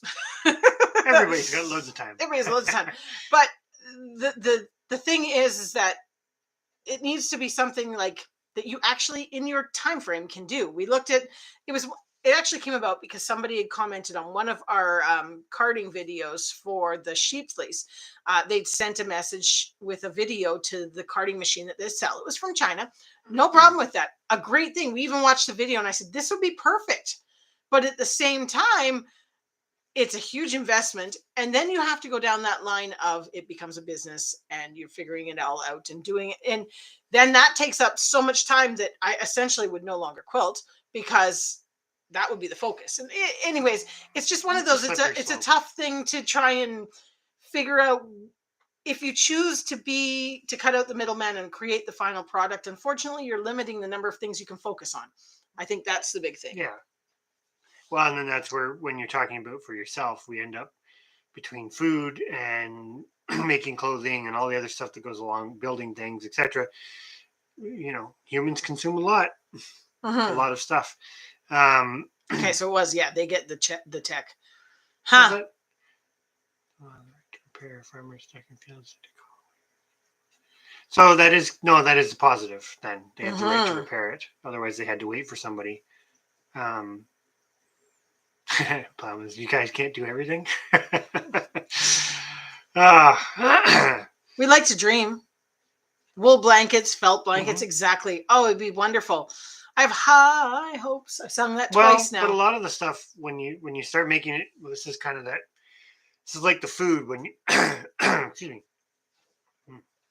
Good thing I gave you my water. But this is one of those things like the food when you grow it yourself. Everybody says it's better, right? And for so many reasons. But when you make things yourself, I'm going to say it, a lot of the times it ends up the same way. Once you've done it a few times, it's like the knitting and the spinning and stuff. Your first thing, maybe not. That's for family. but they last longer than a lot of the stuff you would buy. Yeah. It doesn't wear out as quick. It doesn't. Yeah. No, it is. That's what. Can you sell your yarn? I could. I've yet to find time to produce enough yarn to actually have extra to sell. I know it was one of the things that some people had asked if I would bring some to the homesteading conference. So I'm going to try. I have been washing fleece and I'm going to hopefully enlist carding people to do it and get spinning. But it is kind of, there's definitely a market out there. I would say as a finished product, I'm going to take something from another channel that we watch, Old Redding Farm. We watch their channel and they have alpacas, and it's like what he was saying in his kind of looking back at potential incomes for the farm, etc. Selling the raw product has a very small market. Yeah, because very, very few people spin anymore. Whatever. I think it was 1-2 who also said that the raw product got no value. But then he even went further to say that getting the fleece processed and into yarn was still a tough market because there was very few people out there to buy it. But then when they got it all processed into hats, they had a huge market. They sold like crazy. So it is kind of one of those catch-22s of figuring out how to balance it all to get and figuring out what you want as an end result. I mean, are you doing it to make money, or are you just doing it to use the product since you have it and to kind of float things and pass time? And so there's definitely a lot to think about with that. And we certainly have been kind of talking back and forth about different ways to look at it and what we should do, because we've actually talked about sending the fleece to be processed, which is something that they do with their alpaca. It gets sent away and it comes back spun, because just time wise, I mean, what did it take me to I think on my video that I processed the whole sheep, I spun the whole sheep fleece, we carded it and spun it. I'm pretty sure I put how many hours it took, and it was just absolutely crazy. How many hours we spent between carding, washing, carding, and spinning the fleece. And that wasn't even counting making it into a final product. So it is kind of one of those things. I joke about it because I make mittens, and I do them from start to finish. They're made out of our fleece. I wash it, I spin it, I knit it, and then we sell it. And I sell them for $40 a mitten, or not, like for a pair. And we said, I'm pretty sure there's about 70 hours in each mitten. So it's kind of one of those, you ain't making anything really, but you're doing it because you love doing it. Yeah. But it is one of those, it's interesting to go down the rabbit hole of thinking about it and trying to weigh up the pros and cons of where you want to go with it, because that's where we're at. It was some But things it's just tricky. I will say this, the biggest risk I see of taking any homesteading endeavor, and others probably have experience with this or could speak to too, is when you have to do things that will put you further into debt. Is it worth it? Mm-hmm. Is that cheap fleece, even if you can't use it all, and I'm going to say this, is it better used as insulation to heat your house better? Oh yeah. And not spun than it is to expend X amount of dollars to get it done. To get some done, but to try to grow that business. Exactly. Because growing that business will then take more time away from, doing YouTube is timely enough, or time takes enough time. And we're just filming what we do. Whereas if you actually have to go out and promote it and stuff, I don't know. Mm-hmm. Yeah. Well, and you have the dilemma. We have a bit of a dilemma with the Icelandic stuff because of it being a very specialty product. You can only get it processed at some places and things like that. So it ends up becoming a costly kind of anything. But I'm getting better at it, and I keep telling myself eventually there's going to be more time because there's going to be less that has to be done at the homestead, right, Chris? Well, hypothetically, over time. Well, every year it gets some things get a little easier. You have less of the setup. Yeah. Thank you, Crucy, for as I shake everything. Thank you for sharing the link for Caitlin there about the conference. I'm very excited for that, and I know it's definitely escalating. So I'm pretty excited to see how it goes. Oh, absolutely. As a first year event, who comes, and it'll be great to meet people too. Oh yeah. And I do agree with one too about that whole progression of doing it yourself. There's satisfaction, but I think the hard part is most people can understand the satisfaction of like, hey, I made this blanket, or hey, I grew this chicken, or whatever. It's like sitting down to a meal and going, everything on my plate we produced. But I think it's interesting to try to put it into a tangible that I'm going to say this because there's no better word, but that it's intrinsically better, and not necessarily better quality, but like even down to like we've proven you can do it cheaper than you could buy it. You can, and you're buying, and that's doing cheaper than buying something that's of lesser value too, right? But that's a huge discussion, and I am going to say it. We're probably going to wind down here because it's just after 11, and with the time change for daylight savings. But that's very neat, Bellyacres, having the sock knitting machine. Oh, that's so awesome. Neat. Very neat. Cast iron. That's pretty awesome. Yeah. Well, and that's the thing too. A lot of stuff just isn't made like it used to be. No. To last like that, right? Exactly. Exactly. Because there's more money to be made in constantly producing. Well, the idea now is that things don't last, so that you have to replace them, and therefore they have a perpetual money thing. Mm-hmm. I believe it's indoors. Yes, it's indoors. It's in I don't know. It's a community center type thing, I believe. I haven't actually Googled it, but I'm pretty sure it's in a community center. It'll be interesting to see, because I think there's a potential that it might get quite big. Well, which is a good thing. But yes, we do believe it is inside. And 1-2 totally wants the sock machine now. Yeah, I don't disagree with that. I've been trying to do the 4 needles knitting socks, and it sucks. I've made 1 pair. Actually, I've made 2 pairs, but it was not easy. I didn't enjoy it. So I need to figure out something a little bit better. I want to see if I can figure out a crochet pattern, but a sock knitting machine would be right up my aisle. I do agree though, because Honey Badger's pointed out that it was sad that it's like a catch-22. It's sad that it's your great niece that's wanting to take it up and not your kids and grandkids. But that is what's happening. Things are just missing generations. People are the value of those skills is not as important, and it's being lost. So fingers crossed. Yeah, somebody. Well, that goes back into my rant earlier tonight, where it's like, but the value is important. It's just people think that. We're on a computer right now, and you guys are watching us on a computer, but people think that staying on their phone all night long or buying, I don't know. Unless it's to watch us. But you know where I'm going with this. Darren put it better because he was like, yeah, buying all these fun toys and whatnot is more valuable than the chicken. The chicken's expendable. And it's like, Yeah. when the chicken or the seed is gone, it's gone forever. Yeah. So think about that. When the skills are gone, there is the potential, and this is potentially foreshadowing going back to the Romans. We need to be closer together, Bellyacres, because we would definitely eagerly learn more. Yes. I mean, we are self-teaching ourselves because neither of us had. Well, your great grandmother sort of was in it a little bit, but they got out of that before you. Stuff, but yeah, by the time I remember anything, it was. Yeah.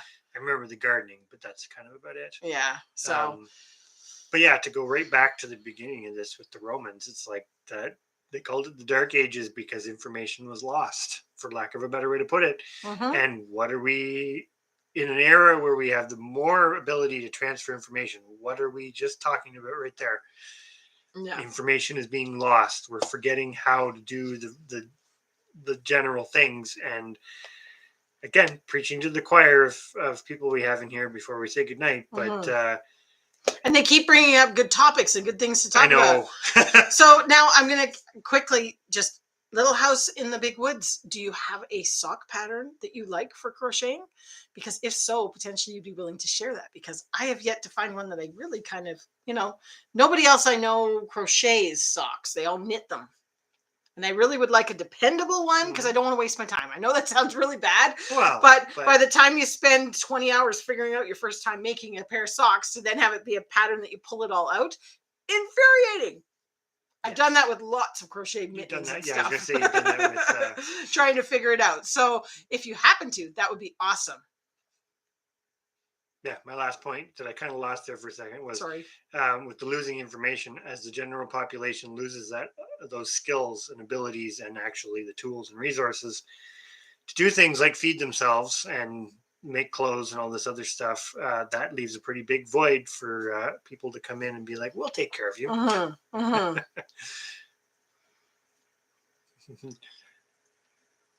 An awesome feeling, indeed. Well, it's always good to. This is the thing. Hello, Cliff. You're right as we're leaving. Oh. Hello, though. How are you tonight? We'll just pause for one moment longer. Hopefully, well. Oh, he's just in time to be thumbs up number 30.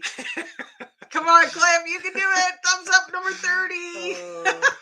That's good. You're probably well ahead on your garden. Yeah. Like I said before, very lucky to be raised by my great grandmother. No, exactly. Like Honey Badgers has it. Perfect. And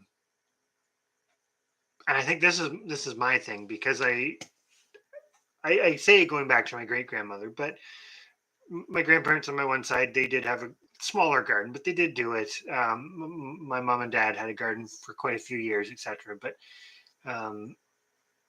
I think seeing it also helped too, even if I was too young to really do it or understand. Oh yeah, you still and you have fond memories of something that sticks usually. Like my grandmother's magic beans, which that's what she grew. And it's a starting point to learn, right? Because even if you have to learn it all yourself, so to speak, you've got somewhere to start, and even that's better than starting at zero. So. And you, Honey Badgers, you're like starting way ahead, which is awesome. But I think we are going to. We apologize, Cliff, but we were just about to say good night to everybody when you came in. But thank you for coming in, everybody, and thank you for sticking with us for so long and chatting about all the things that we've been chatting about. It's going to be erect in the next few weeks. Oh, that's awesome. Oh, I look forward to that video to share it all, I'm sure. I'm jealous because we are still a ways from getting doing anything outside. Yeah. Although we do have to finish up our greenhouse. Yes, a couple things that need to be done before we got to be done before the end of March. Yeah. We're going to do it. Yeah. But on that note, we're going to say goodnight, everyone. Thank you all. And we will definitely... see you next week. Yeah, see people next week and chat again. And hopefully everybody has a great week in the meantime. Exactly. Bye for We'll now. talk to everyone later.